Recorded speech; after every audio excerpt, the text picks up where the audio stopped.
ഈ ചില സിനിമകളുടെ പുറകിൽ അല്ലെങ്കിൽ സിനിമ തുടങ്ങുമ്പോൾ രമേശ് സാറിന് പെട്ടെന്ന് അറിയാൻ പറ്റത് ചില സിനിമകളും സീരിയലൊക്കെ തുടങ്ങുമ്പോൾ ഒരു കാര്യം എഴുതി കാണിക്കാറുണ്ട്. എന്താണ് അതിന് പറയുക സാറേ? ഡിസ്ക്ലൈമറോ? അങ്ങനെയല്ലേ കണ്ടല്ലേ പറയുന്നത്? ഈ കഥയ്ക്ക് സംഭവങ്ങളുമായിട്ടോ വ്യക്തികളുമായിട്ടോ സാഹചര്യങ്ങളുമായിട്ടോ സ്ഥലങ്ങളുമായിട്ടോ ബന്ധമില്ല എന്നും അങ്ങനെ വല്ലതും തോന്നുന്നുണ്ടെങ്കിൽ എന്താണ്?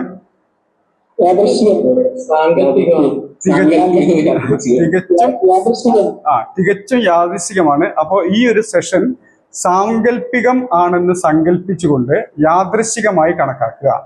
ഓക്കെ. ഇന്നലത്തെ തോമസ് സാറിന്റെ സെഷൻ എങ്ങനെ ഉണ്ടായിരുന്നു? വളരെ ഇൻസ്പിറേഷണൽ ആയിരുന്നു സർ. പിന്നെ വളരെ യൂസ്ഫുൾ ആണ്. പിന്നെ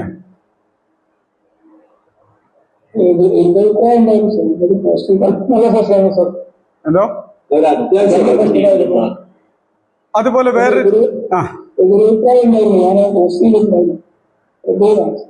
പ്രബീർ സാറിന്റെ എതിരഭിപ്രായം ഞാൻ കണ്ടു. പ്രബീർ സാറിന്റെ എതിരഭിപ്രായം ഞാൻ ഒന്ന് പബ്ലിക്കായിട്ട് വായിക്കാം, കാരണം അതെന്റെ മറ്റേ ഫോണിനകത്താണ്. എനിക്ക് തോന്നുന്നു സാറിന്റെ അഭിപ്രായം വന്നത് ഇങ്ങനെയാണ്: ഇന്നലത്തെ സെഷൻ 5 മിനിറ്റ് കൊണ്ട് അവസാനിപ്പിക്കാമായിരുന്ന സെഷൻ ആയിരുന്നു. തോമസ് സാറിന്റെ ഹെൽത്ത്, ഒരു മിനിറ്റ്, അരമണിക്കൂർ, അരമണിക്കൂർ കൊണ്ട് അവസാനിപ്പിക്കാവുന്ന സെഷൻ ആയിരുന്നു. അത് തോമസ് സാറിന്റെ ഹെൽത്ത് ഇഷ്യൂ ഉള്ളത് കൊണ്ടാണോ എന്നറിയില്ല, വലിച്ചു നീട്ടി അദ്ദേഹം അതിൻ്റെതായ ബുദ്ധിമുട്ട് അനുഭവിക്കുന്നുണ്ടായിരുന്നു. അപ്പൊ അരമണിക്കൂർ കൊണ്ട് തീർക്കാമായിരുന്ന ഒരു സെഷൻ ആയിരുന്നു എന്നായിരുന്നു പ്രബീർ സാറിന്റെ അഭിപ്രായം. അതന്നെയല്ലേ പറഞ്ഞിരുന്നത്? അല്ലേ? കാരണം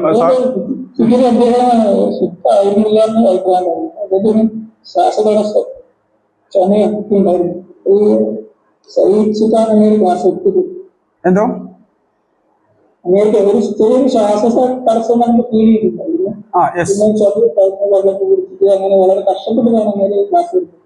ഓക്കെ, അത് സ്വാഭാവികം. കാരണം എത്ര കഷ്ടപ്പെട്ടാലും ക്ലാസ്സുകൾ പരമാവധി അവസാനിപ്പിക്കാൻ അല്ലെങ്കിൽ കംപ്ലീറ്റ് ചെയ്യാൻ ഞങ്ങൾ ശ്രമിക്കാറുണ്ട് എന്നുള്ളതാണ് വാസ്തവം. അപ്പോൾ സാറിന്റെ അഭിപ്രായം അതായിരുന്നു. കാരണം അരമണിക്കൂർ കൊണ്ട് തീർക്കാവുന്ന സെഷൻ ആയിരുന്നു. അത് അദ്ദേഹത്തിന്റെ ഹെൽത്ത് ഇഷ്യൂ കൊണ്ടാണോ എന്നറിയില്ല, അതോ എന്റെ കാഴ്ചപ്പാടിന്റെ പ്രശ്നം കൊണ്ടാണോ എന്നറിയില്ല, അത് അനാവശ്യമായി വലിച്ചുനീട്ടലുണ്ടായി എന്നാണ് പ്രവീർ സാർ എനിക്ക് മെസ്സേജ് അയച്ചിരുന്നത്. എനിക്ക് മാത്രമല്ല, എന്റെ ഊഹം ശരിയാണെങ്കിൽ റഹീസ് ഡോക്ടർക്കും ഇതേ മെസ്സേജ് അയച്ചിട്ടുണ്ടായിരുന്നു അല്ലേ? യെസ്, തീർച്ചയായിട്ടും അഭിപ്രായങ്ങൾ സ്വാഗതം ചെയ്യുന്നു, നല്ലത് തന്നെയാണ്. അപ്പോൾ എൻ്റെ ചോദ്യം അതല്ലായിരുന്നു. എൻ്റെ ചോദ്യം വരാൻ പോകുന്നത്, ഇന്നലത്തെ തോമസ് സാറിന്റെ സെഷൻ നല്ലായിരുന്നു, ഇൻഫർമേറ്റീവ് ആയിരുന്നു, അത് മോട്ടിവേറ്റീവ് ആയിരുന്നു എന്നൊക്കെ പറയുന്നുണ്ട്. ഈ ടോപ്പിക്ക് നിങ്ങൾ ഇതിനു മുമ്പ് കേൾക്കാത്തതായിരുന്നോ കേട്ടതായിരുന്നോ? ചില കാര്യങ്ങൾ നമ്മൾ കേട്ടതാണ്, ചില കാര്യങ്ങൾ മറ്റുള്ള ക്ലാസ്സിലൊക്കെ കേട്ടതാണ്, ചില കാര്യങ്ങൾ നമ്മൾ കേൾക്കാത്തതാണ്. ചില 10 വിഷയമാണ് അങ്ങനെ പറഞ്ഞു, 10 പോയിന്റാണ് അങ്ങനെ പറഞ്ഞത്. നമ്മൾ പരിസരത്ത് കേട്ടത് സാറ് തോമസ് സാർ ഇങ്ങനെ പറഞ്ഞ 10 കാര്യം കറക്റ്റായിട്ട് ഫോളോ ചെയ്യുന്നത് സാറേ. ഒരു കാരണവശാലും നമുക്ക് മറ്റേ നഷ്ടം വരില്ല, കാര്യം ഉറപ്പാണ്. ആണ്. സോമൻ സാർ ഒരു വാഗ്ദാനവും തന്നിട്ടുണ്ടായിരുന്നു, കൃത്യമായിട്ട് ഫോളോ ചെയ്ത് 90 ദിവസം കൃത്യമായിട്ട് ഫോളോ ചെയ്താൽ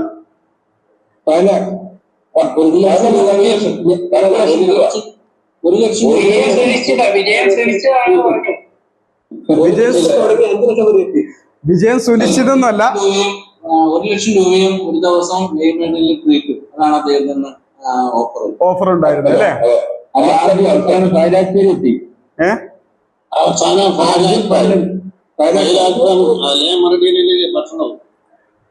ശരി. അപ്പൊ എന്റെ സംശയം ഇതാണ്. 5 ലക്ഷം മാത്രമല്ല, തരാൻ പറ്റുമല്ലോ.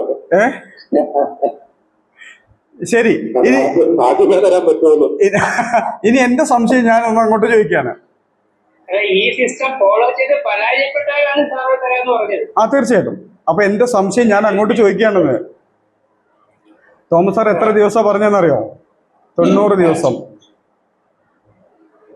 90 ദിവസം പോട്ടെ, ഒരു 80 ദിവസമെങ്കിലും കൃത്യമായിട്ട് ഫോളോ ചെയ്താൽ നിങ്ങൾക്ക് ആ റിവാർഡിന് അർഹതയുണ്ടെന്ന് തോമസ് സാർ പറഞ്ഞിരുന്നു.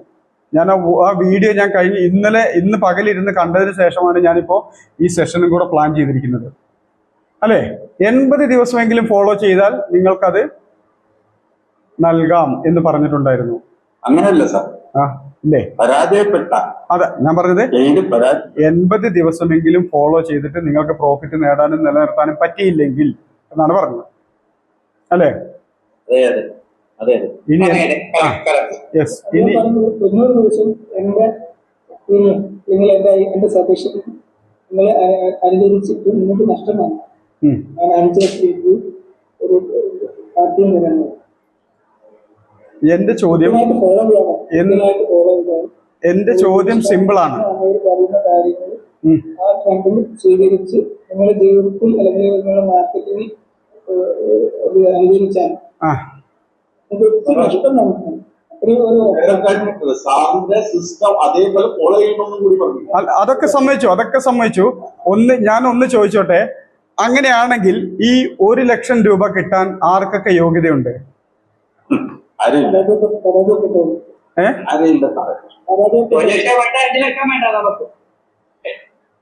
ഞാൻ ചോദിച്ചത് പ്രോഫിറ്റ് മതി.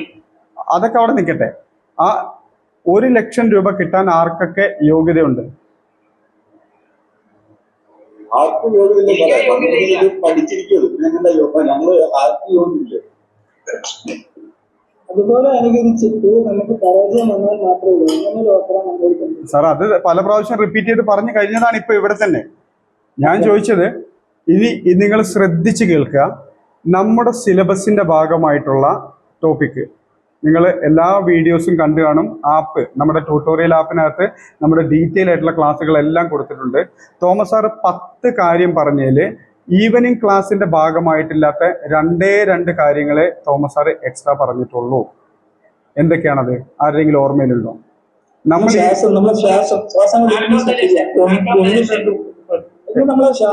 ഏതോ ഏതാണ് ഒന്നാമത്തെ നിർദ്ദേശം?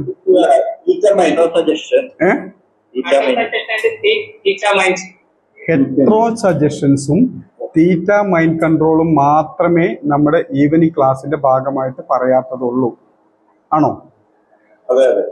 ബാക്കി മുഴുവൻ നമ്മുടെ സിലബസിന്റെ ഭാഗമായിട്ട് പറയുന്നല്ലേ. അപ്പൊ ഇത്രയും കാലം കേട്ടിട്ട് നിങ്ങൾക്ക് അതൊന്നും അനുസരിക്കാൻ തോന്നിയില്ല എന്ന് പറഞ്ഞാൽ എന്താ ചെയ്യണ്ടേ?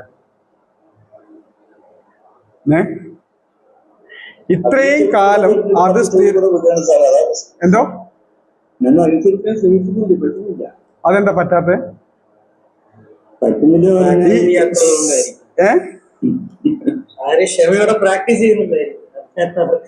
സത്യമാണ്. കാരണം ഒന്ന് ശ്രദ്ധിച്ചേക്കുക, തോമസ് സാറിന്റെ 10 പോയിന്റുകൾ നിങ്ങൾ നോട്ട് ചെയ്തിട്ടുണ്ടെങ്കിൽ ആ 10 പോയിന്റിൽ 8 പോയിന്റും ആൾറെഡി നമ്മൾ എല്ലായ്പ്പോഴും റിപ്പീറ്റ് ചെയ്യുന്ന കാര്യം തന്നെയാണ്. ആ ബാക്കിയുള്ള 8 പോയിന്റും 2 പോയിന്റ് നമ്മുടെ ക്ലാസ്സിന്റെ മെയിൻ സിലബസിന്റെ 2 കാര്യങ്ങളിലുണ്ട്. ആ 2 കാര്യങ്ങൾ എന്ന് വെച്ചിട്ടുണ്ടെങ്കിൽ, ഒന്നാമത്തെ കാര്യമുണ്ട്, ഏതൊരു മേഖലയിലും വൈദഗ്ധ്യം നേടിയാലാണ് നമ്മൾ ആഗ്രഹിക്കുന്ന ഒരു വരുമാനവും സമ്പത്തും നേടാൻ പറ്റിയെന്ന് നമ്മൾ കണ്ടു. ആ വൈദഗ്ധ്യം നേടുന്നത് വരെ ക്ഷമയോടെ പ്രാക്ടീസ് ചെയ്യണമെന്നും ചെറിയ എമൗണ്ട് ഉപയോഗിച്ച് ചെയ്യണമെന്നും സിസ്റ്റമാറ്റിക് ആയിട്ട് ഡിസിപ്ലിനോട് കൂടി വേണം നമുക്ക് മാർക്കറ്റിനെ അപ്രോച്ച് ചെയ്യാമെന്ന് കണ്ടു. ഇതിനകത്തില്ലേ ആ 8 പോയിന്റുകളും? ഇല്ലേ?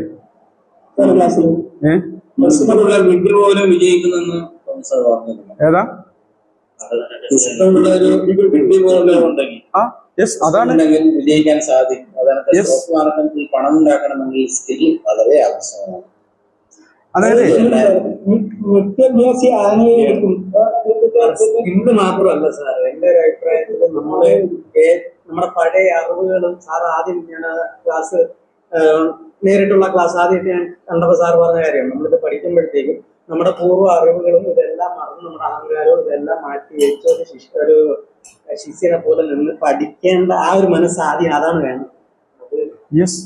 അതായത് കുറെ പേർക്ക് അതില്ല. സ്റ്റോക്ക് മാർക്കറ്റിന്റെ എന്നല്ല, സ്റ്റോക്ക് മാർക്കറ്റിൽ ഇറങ്ങി പരാജയപ്പെടുന്നതിന്റെ പ്രധാന കാരണങ്ങളിൽ ഒന്നാണ് നമ്മളുടെ അപ്രോച്ച്, മാർക്കറ്റിനോടുള്ള നമ്മുടെ സമീപനം. നമ്മുടെ സമീപനം എന്ന് വെച്ചിട്ടുണ്ടെങ്കിൽ ശരിക്കും ശ്രദ്ധിച്ച് കേൾക്കുക.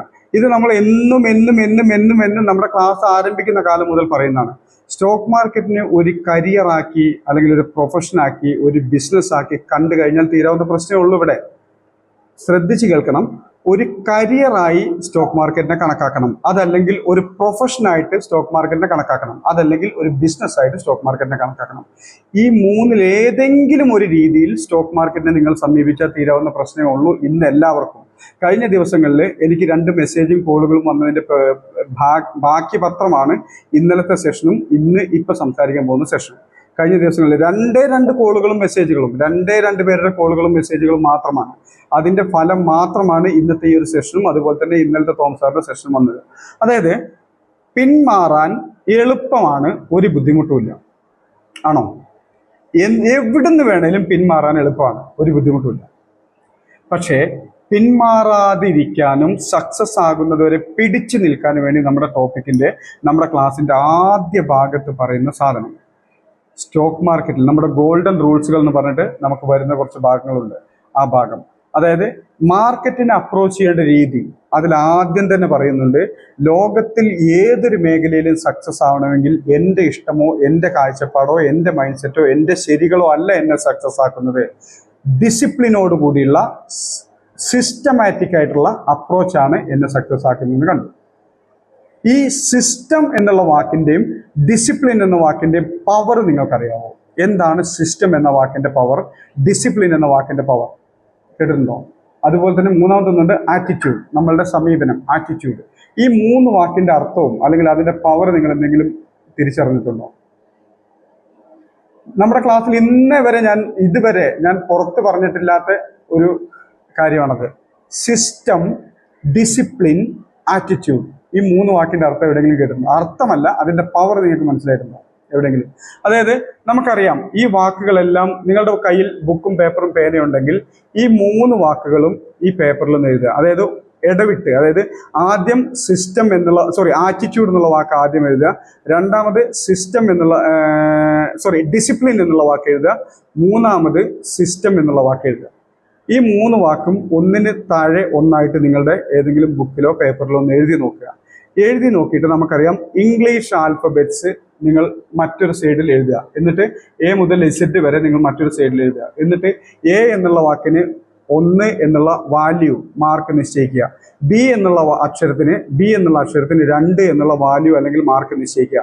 Cക്ക് 3, Dക്ക് 4, അങ്ങനെ ഇംഗ്ലീഷ് ആൽഫബറ്റ്സ് ഓർഡർ അനുസരിച്ച് A മുതൽ Z വരെയുള്ള നമ്പറുകൾക്ക്, ഈ അക്ഷരങ്ങൾക്ക് 1 മുതൽ 26 വരെയുള്ള നമ്പർ അഥവാ മാർക്ക് നിശ്ചയിക്കുക. ആസ് യൂഷ്വൽ Aക്ക് 1, Bക്ക് 2, Cക്ക് 3, Dക്ക് 4, Eക്ക് 5, ഇങ്ങനെ അതിൻ്റെ ഓർഡർ അനുസരിച്ചുള്ള വാല്യൂ അതല്ലെങ്കിൽ മൂല്യം നിങ്ങളൊന്ന് എഴുതുക. എന്നിട്ട് ഈ 3 വാക്കിനും അതിൻ്റെ ഓരോ അക്ഷരത്തിനുമുള്ള മൂല്യം, വാല്യൂ എത്രയാണെന്ന് നോക്കുക. ഇത് 3ഉം ഒന്ന് കൂട്ടി നോക്കിക്കേ, എന്ത് കിട്ടുമെന്ന് കാണാം. അതായത് നമുക്ക് ഏതാ അല്ല, അതായത് 3 വാക്കുകൾ എഴുതുക. ഒന്ന് ആറ്റിറ്റ്യൂഡ്, ഓക്കെ, രണ്ടാമത്തത് ഡിസിപ്ലിൻ, മൂന്നാമത്തത് സിസ്റ്റം. അതായത് ആദ്യം നമുക്ക് വേണ്ടത് ആറ്റിറ്റ്യൂഡാണ്.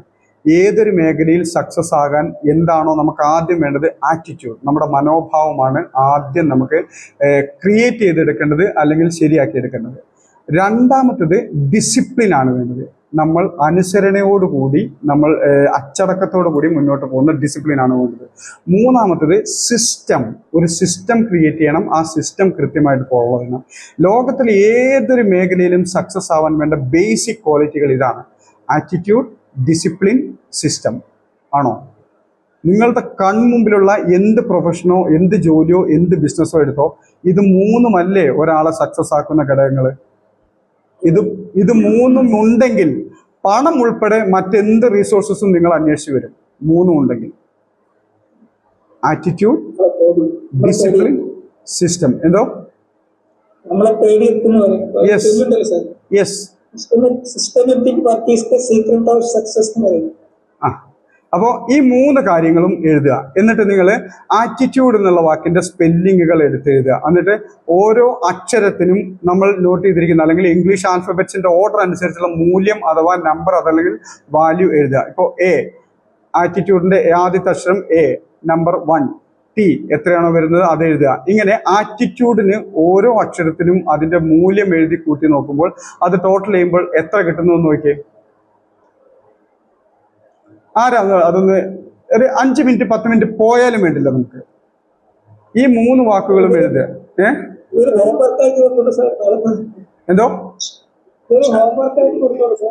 ഇപ്പൊ ചെയ്തോ? എന്തിനാ ഹോംവർക്ക് പിന്നത്തേക്ക് ചെയ്യുന്ന ഒരാൾ ഇവിടെ കാണില്ല. ഇപ്പൊ ചെയ്താൽ ഒരു 2-3 പേരെങ്കിലും ഉത്തരം നമുക്ക് കിട്ടല്ലോ. ഇംഗ്ലീഷ് ആൽഫബറ്റ്സ് എഴുതുക. അതിനെ സാർ ഈ 10 തൊട്ടുള്ളവർ നമ്പർ പണ്ടിജിറ്റായിട്ട് നോക്കണ്ടേ? 10, 11, 12 ഒക്കെ വീണ്ടും പണ്ടിജിറ്റായിട്ട് നോക്കണ്ടേ? Yes sir. ആറ്റിറ്റ്യൂഡിന്റെ എത്ര വന്നു? 100%, 100% സക്സസ് ആകാൻ ആറ്റിറ്റ്യൂഡ് മതി. ഇനി രണ്ടാമത്തത് ഡിസിപ്ലിൻ എഴുതി നോക്കിയേ.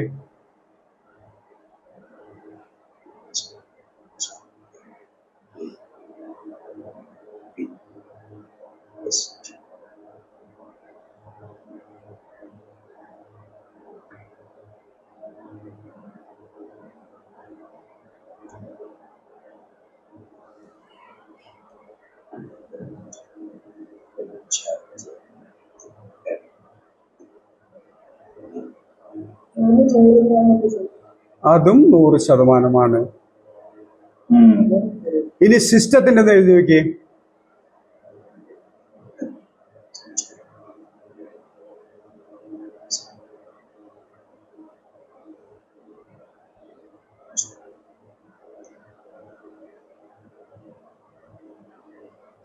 Attitude 100%, system 100%. ഇനി സോറി, ആറ്റിറ്റ്യൂഡ്, ഡിസിപ്ലിൻ 100%. ഇനി സിസ്റ്റം കൂടെ. അല്ല, സിസ്റ്റത്തിൽ ചെറിയ വ്യത്യാസമുണ്ട്. 101. യെസ്. അപ്പോ ഇത് 3ഉം, അതായത് ആറ്റിറ്റ്യൂഡ് എന്നാൽ അതിന്റെ വാല്യൂ വരുന്നത് 100 ആണ്. ഡിസിപ്ലിൻ അതിന്റെ വാല്യൂ വരുന്നത് 100 ആണ്. സിസ്റ്റം അതിന്റെ വാല്യൂ വരുന്നത് 101 ആണ്. അപ്പോൾ 3ഉം ഏതെങ്കിലും ഒന്ന് ഫോളോ ചെയ്താൽ പോലും നമുക്ക് സക്സസിനുള്ള സാധ്യത 100% ഉണ്ട്. അപ്പം 3ഉം കൃത്യമായിട്ട് ഫോളോ ചെയ്യുന്ന ഒരാളെ ഇനി തോൽപ്പിക്കാൻ ഈ ഭൂമിയിൽ, ഈ പ്രകൃതിയിൽ ഒരു ശക്തിക്കും സാധ്യമല്ല. പക്ഷേ അത് ഫോളോ ചെയ്യാനുള്ള അലസത, മടി, താല്പര്യമില്ലായ്മ, ഇതൊക്കെയാണ് നമ്മളുടെ വില്ലൻ. സ്റ്റോക്ക് മാർക്കറ്റിൽ നിന്ന് ഉൾപ്പെടെ എവിടുന്നും പിന്മാറേണ്ടി വരുന്നതിന്റെ കാരണം ഏത് ബിസിനസ്സിലും പരാജയപ്പെട്ടു പോകുന്നത്. ബിസിനസ്സിലല്ല, എവിടെ വേണേലും എടുത്തോ, കുടുംബത്തിൽ, കുടുംബ ബന്ധങ്ങളിൽ, സുഹൃത്ത് ബന്ധങ്ങളിൽ, ബിസിനസ്സിൽ, ജോലിയിൽ, എന്ത് മേഖലയിലാണെങ്കിലും പരാജയപ്പെടുന്നതിന്റെ മൂല കാരണങ്ങൾ ഇത് 3ഉമില്ലായ്മയാണ്. 1 ആറ്റിറ്റ്യൂഡിന്റെ അഭാവം, 2 ഡിസിപ്ലിന്റെ അഭാവം, 3ാമത്തത് സിസ്റ്റത്തിന്റെ അഭാവം. ഈ 3ഉം കൃത്യമായിട്ട് ഫോളോ ചെയ്യുന്ന ഒരാളെ സംബന്ധിച്ചിടത്തോളം ഒരു കാരണവശാലും ജീവിതത്തിൽ, അതായത് താൽക്കാലിക പരാജയങ്ങൾ ഉണ്ടാവില്ല എന്നല്ല, ജീവിതത്തിൽ പരാജയപ്പെടേണ്ട അവസ്ഥ വരില്ല ഇവർക്ക്. സ്വയം പരിശോധിച്ച് നോക്കുക, ചിന്തിച്ച് നോക്കുക. തിരിച്ചടികൾ ഉണ്ടാവില്ല എന്നോ നമുക്ക് തോൽവികൾ നേരിടില്ല എന്നൊന്നും അല്ല. ഇത്രയൊക്കെ പരാജയങ്ങൾ വന്നാലും തിരിച്ചടികൾ വന്നാലും ഇവരെന്നും വിജയിച്ച് കയറിയിരിക്കും, ഒരു സംശയമില്ല. ഇനി മൈനസിലേക്ക് പോകേണ്ട ഒരു സാഹചര്യം നാട്ടിൽ വന്നാലും, കാരണം നമ്മളുടെ ക്ലാസ്സിൽ ഇടയ്ക്ക് എപ്പോഴൊക്കെയോ 1-2 സ്ഥാനത്ത് പറഞ്ഞുകൊണ്ട് നമ്മളൊക്കെ പൊതുവെ ഇപ്പോൾ ഒരു സേഫ് സോണിൽ ജീവിക്കുന്ന ആളുകളാണ്. നമുക്കറിയാം, നമ്മുടെ ഇപ്പോൾ ഒന്ന് ചിന്തിക്കുക, നമ്മളുടെ നാട്, ജസ്റ്റ് ഞാൻ വേറെ ഒന്നിനും വേണ്ടിയിട്ട് പറയുന്നല്ല, നമുക്കൊരു തിരിച്ചറിവ് കിട്ടാൻ വേണ്ടി മാത്രമാണ് പറയുന്നത്. ഗാസ എന്ന് പറയുന്ന സ്ഥലത്ത്, ഒന്നിനും വേണ്ടിയിട്ടല്ല, ഇതിന് മറ്റൊന്നുമായിട്ട് കമ്പയർ ചെയ്യേണ്ടത്, ഗാസ എന്ന് പറയുന്ന സ്ഥലത്ത് ഇപ്പം നടക്കുന്ന സിറ്റുവേഷൻ നോക്കുക. ആരുടെ ഭാഗത്ത് ശരി തെറ്റൊന്നും ഇവിടെ മാറ്റർ അല്ല. അവിടെയാണ് നമ്മളെപ്പോലുള്ള സാധാരണക്കാർ ജീവിക്കുന്നെങ്കിൽ നമ്മളുടെ ജീവിതം എന്തുമാത്രം ബുദ്ധിമുട്ടേറിയതാകും. നമ്മളുടെ സ്വത്തുക്കൾ, നമ്മുടെ അസറ്റുകൾ, അതുപോലെ തന്നെ നമ്മുടെ സമ്പാദ്യങ്ങൾ, ഇതിനൊക്കെ വല്ല വിലയുണ്ടാകുമായിരുന്നു. അപ്പോൾ ഞാൻ പറഞ്ഞത്, നമ്മൾ ഇതിന് മുമ്പത്തെ ഒരു ക്ലാസ്സിൽ ഡിസ്കസ് ചെയ്ത് പോയിട്ടുള്ളതാണ്. നമ്മളുടെ ജീവിതത്തിൽ ഒന്നുമില്ലാത്തൊരവസ്ഥയിലേക്ക് നമ്മൾ എത്തിപ്പെട്ടാലും അവിടുന്ന് തിരിച്ചു കയറി ഉണ്ടാക്കിയതിൻ്റെ ഇരട്ടി തിരിച്ചു പിടിക്കാനുള്ള ഒരു ശേഷി ആർജിക്കാൻ നമുക്ക് പറ്റണം. നമ്മുടെ നേരത്തെ ക്ലാസ്സിലൊക്കെ ഡിസ്കസ് ചെയ്ത് പോയിട്ടുള്ളതാണ്. അതായത് ഫിനാൻഷ്യൽ കോൺഫിഡൻസ് ക്രിയേറ്റ് ചെയ്യണം, നമ്മൾ നേരത്തെ ക്ലാസ്സിലൊക്കെ പറഞ്ഞിട്ട് പോയിട്ടുള്ളതാണ്. ആ ഒരു സാഹചര്യത്തിലേക്ക് പോകേണ്ടി വന്നാലും ഈ 3 കാര്യങ്ങളും, ആറ്റിറ്റ്യൂഡ്, ഡിസിപ്ലിൻ, സിസ്റ്റം, ഈ 3 കാര്യങ്ങളും മുറുകെ പിടിക്കുന്നവനെ എന്നും തിരിച്ചു കയറിയാനുള്ള സ്ട്രെങ്ത് ഉണ്ടാവും. സക്സസ് ഉറപ്പാണ് തന്നെ. ഇതിൻ്റെ അഭാവമാണ് ഈ മേഖലയിൽ നിന്ന് ഉൾപ്പെടെ ഏത് മേഖലയിൽ നിന്നും പിന്മാറുന്നതിൻ്റെ പ്രധാന കാരണങ്ങൾ. ചിന്തിക്കണം, നമ്മുടെ സ്റ്റോക്ക് മാർക്കറ്റിൽ സക്സസ് ആകേണ്ട സകല സാധനങ്ങളും നമ്മുടെ ക്ലാസിൻ്റെ ഭാഗമായിട്ട് നിങ്ങളിലേക്ക് എത്തിച്ചിട്ടുള്ളതാണ് ഇല്ല എന്ന് പറഞ്ഞാൽ ഞാൻ സമ്മതിക്കില്ല. കാരണം അത്രമാത്രം എഫേർട്ട് ഞങ്ങൾ എടുത്തിട്ടുണ്ട്. എന്ന് വെച്ചിട്ടുണ്ടെങ്കിൽ നിങ്ങൾക്ക് ക്ലാസ്സുകൾ വൈകും എന്നുള്ളതിൻ്റെ പേരിൽ നിങ്ങളുടെ സമയ സൗകര്യാർത്ഥം പങ്കെടുക്കാൻ വേണ്ടിയിട്ട് അതിൻ്റെ റെക്കോർഡഡ് വീഡിയോസ് ഉള്ള ആപ്പ് ഉൾപ്പെടെ നിങ്ങൾക്ക് തന്നിട്ടുള്ളതാണ്. ചിന്തിച്ചറിയാം, ഒരു ആൻഡ്രോയിഡ് അല്ലെങ്കിൽ iOS ആപ്പ് ക്രിയേറ്റ് ചെയ്യണമെങ്കിൽ എന്തുമാത്രം എമൗണ്ടിനേക്കാൾ ഉപരി എന്തുമാത്രം എഫേർട്ട് എടുത്തിട്ടുണ്ടാവും. കാരണം ഞങ്ങളൊന്നും ഈ പറഞ്ഞ പോലെ നടന്മാരൊന്നുമല്ല. അപ്പോൾ ഈ ക്യാമറയ്ക്ക് മുമ്പിലിരുന്ന് ഈ വീഡിയോ ഷൂട്ട് ചെയ്യണമെങ്കിൽ എത്രയോ മാസങ്ങളുടെ എഫേർട്ടാണ് എടുത്തിരിക്കുന്നത്. അതുപോലെ തന്നെ അത്രയും മാസങ്ങൾ ഈ വീഡിയോ ഷൂട്ട് ചെയ്യുന്നതിനും എഡിറ്റ് ചെയ്യുന്നതിനും ഈ ആപ്പ് ക്രിയേറ്റ് ചെയ്യുന്നതുമായിട്ട് എന്തുമാത്രം എമൗണ്ട് മുടക്കിയിട്ടുണ്ടാവും നോക്കുക. ആ എമൗണ്ട് ഒരു മൂല്യവും ഇല്ലാതെ വെറുതെ നിങ്ങളുടെ കയ്യിലേക്ക് ഓപ്പൺ ചെയ്ത് തന്നതുകൊണ്ടാണ് ആ സാധനം നിങ്ങൾ കാണാത്തത്, അതിനകത്ത് കിട്ടുന്ന കണ്ടന്റുകൾ നിങ്ങളുടെ മൈൻഡിലേക്ക് കയറാത്തത്. നിങ്ങളുടെ അതിനകത്ത് ആ ആപ്പിനകത്ത് പോട്ടെ, നമ്മുടെ ഈവനിങ് ക്ലാസ്സിനകത്ത് സ്റ്റോക്ക് മാർക്കറ്റിൽ പരാജയപ്പെടാതിരിക്കാൻ എന്തൊക്കെ ചെയ്യണം അതെല്ലാം നമ്മുടെ ടോപ്പിക്കിൻ്റെ ഭാഗമായിട്ട് ആൾറെഡി എല്ലാവരുടെ കയ്യിലും തന്നിട്ടുള്ളതാണ്. ഞാൻ ഇന്നലത്തെ തോമസ് സാറിൻ്റെ സെഷൻ ഇന്ന്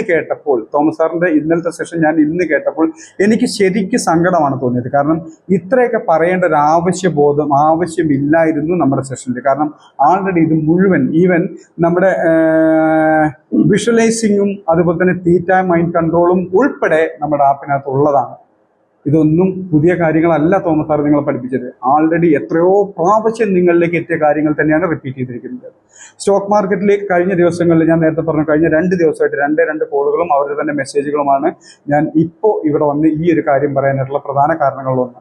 അതായത് എനിക്ക് ഞാൻ വീണ്ടും പറയുന്നു, ഇത് സാഹചര്യങ്ങളുമായിട്ടും സംഭവങ്ങളുമായിട്ടും വ്യക്തികളുമായിട്ടും ഒരു കണക്ഷനുമില്ല. സാദൃശ്യം തോന്നുന്നുണ്ടെങ്കിൽ യാദൃശ്ചികം മാത്രം, അത് മാത്രമേ ഇപ്പോൾ പറയുന്നുള്ളൂ. അതായത് എനിക്ക് ഇത്ര കാലം കൊണ്ട് എനിക്ക് ഇത്ര പ്രോഫിറ്റ് അല്ലാതെ ലോസ് ഒന്നും സമ്പാദിക്കാൻ പറ്റിയിട്ടില്ല. സ്റ്റോക്ക് മാർക്കറ്റിൽ ഒരാൾക്കും അത് സംഭവിക്കില്ല. കാരണം ലോസ് മാത്രമല്ല പ്രോഫിറ്റും ഉണ്ടായിരിക്കും, ഒരു സംശയമില്ല. ആ പ്രോഫിറ്റിനെ നിലനിർത്താൻ പറ്റാത്തതും ലോസിനെ ലിമിറ്റ് ചെയ്യാൻ പറ്റാത്തതും മാത്രമാണ് കാരണം. കഴിഞ്ഞ ദിവസത്തെ എക്സാമ്പിൾ പോലും അത് ആ ഒരു ടോപ്പിക്കിൻ്റെ ഭാഗമായിട്ട് വന്നു. കഴിഞ്ഞ ദിവസം നടന്ന ലൈവ് സെഷൻസിൽ പോലും നിങ്ങളോടൊപ്പം ഞാനും ട്രേഡ് എടുത്തതാണ്. പക്ഷേ എനിക്ക് മാത്രം ലോസ്, നിങ്ങൾക്ക് മാത്രമല്ല ലോസ്. അതായത് ആ സമയം നമുക്കും ലോസ് ഉണ്ടായിരുന്നു. ആദ്യത്തെ ട്രേഡ് ലോസിലാണ് അവസാനിച്ചത്. പക്ഷേ ആ ലോസ് കവർ ചെയ്യാനുള്ള രണ്ടാമത്തെ ഓപ്പർച്യൂണിറ്റി അന്നത്തെ ദിവസം നമുക്ക് മാർക്കറ്റ് തന്നതാണ്. ഒന്നെങ്കിൽ നമ്മളത് ഉപയോഗിച്ചില്ല, രണ്ടെങ്കിൽ അല്ലാത്തത് നമ്മളത് വേണ്ട വിധം ഉപയോഗിച്ചില്ല എന്നുണ്ടെങ്കിൽ അതിനും കാരണം പറഞ്ഞുതരാം. കാരണം നമ്മുടെ ക്ലാസ്സിൻ്റെ ഭാഗമായിട്ട് പഠിപ്പിക്കുന്ന ഒരു കാര്യമുണ്ട്, പൊസിഷൻ സൈസിങ്. ഒരു ട്രേഡ് ലോസിൽ പോയാൽ അടുത്തൊരു ട്രേഡ് എങ്ങനെ ആ ലോസ് കവർ ചെയ്യാൻ പൊസിഷൻ സൈസിങ് എങ്ങനെ ഉപയോഗിക്കണം എന്നുള്ള നമ്മുടെ സിലബസിൻ്റെ ഭാഗമായിട്ട് നമുക്ക് കണ്ടിട്ടുള്ളതാണ്, കിട്ടിയിട്ടുള്ളതാണ്. മൂന്നാമത്തെ കാര്യം, ഇന്ന് സ്റ്റോക്ക് മാർക്കറ്റിൽ ലോസ് വരുന്നതിൻ്റെയും സക്സസ് ആവാൻ പറ്റാത്തതിൻ്റെ മൂല കാരണം ക്യാപിറ്റൽ ആൻഡ് റിസ്ക് മാനേജ്മെൻ്റ് ആണ്. അത് വീണ്ടും പറയുന്നു, എത്രയോ പ്രാവശ്യം റിപ്പീറ്റ് ചെയ്തിട്ടുള്ളതാണ്. എന്തൊക്കെ പഠിച്ചിട്ടില്ലെങ്കിലും എന്തൊക്കെ ഫോളോ ചെയ്തില്ലെങ്കിലും ക്യാപിറ്റൽ ആൻഡ് റിസ്ക് മാനേജ്മെൻ്റ് എന്ന ഭാഗം ഒരിക്കലും അവോയ്ഡ് ചെയ്യരുത്. അത് മാത്രം ഫോളോ ചെയ്താൽ ഏത് അറിവില്ലാത്തവനും സ്റ്റോക്ക് മാർക്കറ്റിലെ പ്രോഫിറ്റിൽ നിലനിർത്താൻ പറ്റും. പിന്നെ മൂന്നാമത്തൊന്ന്, എനിക്ക് ഇതൊക്കെ അറിയാമായിരുന്നു, ഫോളോ ചെയ്യാൻ പറ്റുന്നില്ല. ഒന്നും ചെയ്യാനില്ല, അത് അവനവൻ്റെ ആത്മാർത്ഥത ഇല്ലായ്മ മാത്രം, അവനവന് വേണ്ടാത്തത് കൊണ്ട് മാത്രം. ഇപ്പൊ പറയാണ് എക്സാമ്പിൾ, ഈ കഴിഞ്ഞ കുറച്ച് ദിവസങ്ങളിൽ ഞാൻ എടുത്തു പറയാൻ കാരണം, കുറച്ച് മാസങ്ങൾ ഞാൻ എൻ്റെ ലൈഫിനെ ഒരു കൺട്രോൾ ഇല്ലാതെ വിട്ടിരിക്കുകയായിരുന്നു. ആ സമയത്താണ് എൻ്റെ ഷുഗർ വളരെയധികം ഷൂട്ടപ്പായിട്ട് 540 വരെ ഫാസ്റ്റിംഗ് ഷുഗർ ലെവൽ എത്തിച്ചു. ജസ്റ്റ് 2 ആഴ്ച മുമ്പ് എൻ്റെ ഫാസ്റ്റിംഗ് ഷുഗർ ലെവൽ 540 ആയിരുന്നു. ഡോക്ടർ ഫൈനലി പറഞ്ഞു, ഇനി ഇതുപോലെയാണ് ഷുഗർ കൺട്രോൾ ചെയ്യുന്നത്, ഡയറ്റ് നോക്കുന്നില്ല, ഫുഡ് കൺട്രോൾ ചെയ്യുന്നില്ല, എക്സസൈസ് ചെയ്യുന്നില്ല എന്നുണ്ടെങ്കിൽ ഇങ്ങോട്ട് വരണ്ടെന്ന് പറഞ്ഞു. കാരണം എനിക്കൊന്നും ചെയ്യാനില്ല എന്ന് പറഞ്ഞു. ആ നിമിഷം ഞാൻ അവിടെ അവസാനിപ്പിച്ചു. ഇന്ന് രാവിലെ ഞാൻ ഷുഗർ ഫാസ്റ്റിംഗ് ടെസ്റ്റ് ചെയ്ത് നോക്കുമ്പോൾ 122 എൻ്റെ ഫാസ്റ്റിംഗ് ഷുഗർ. വെറും 2 ആഴ്ച കൊണ്ടാണ്.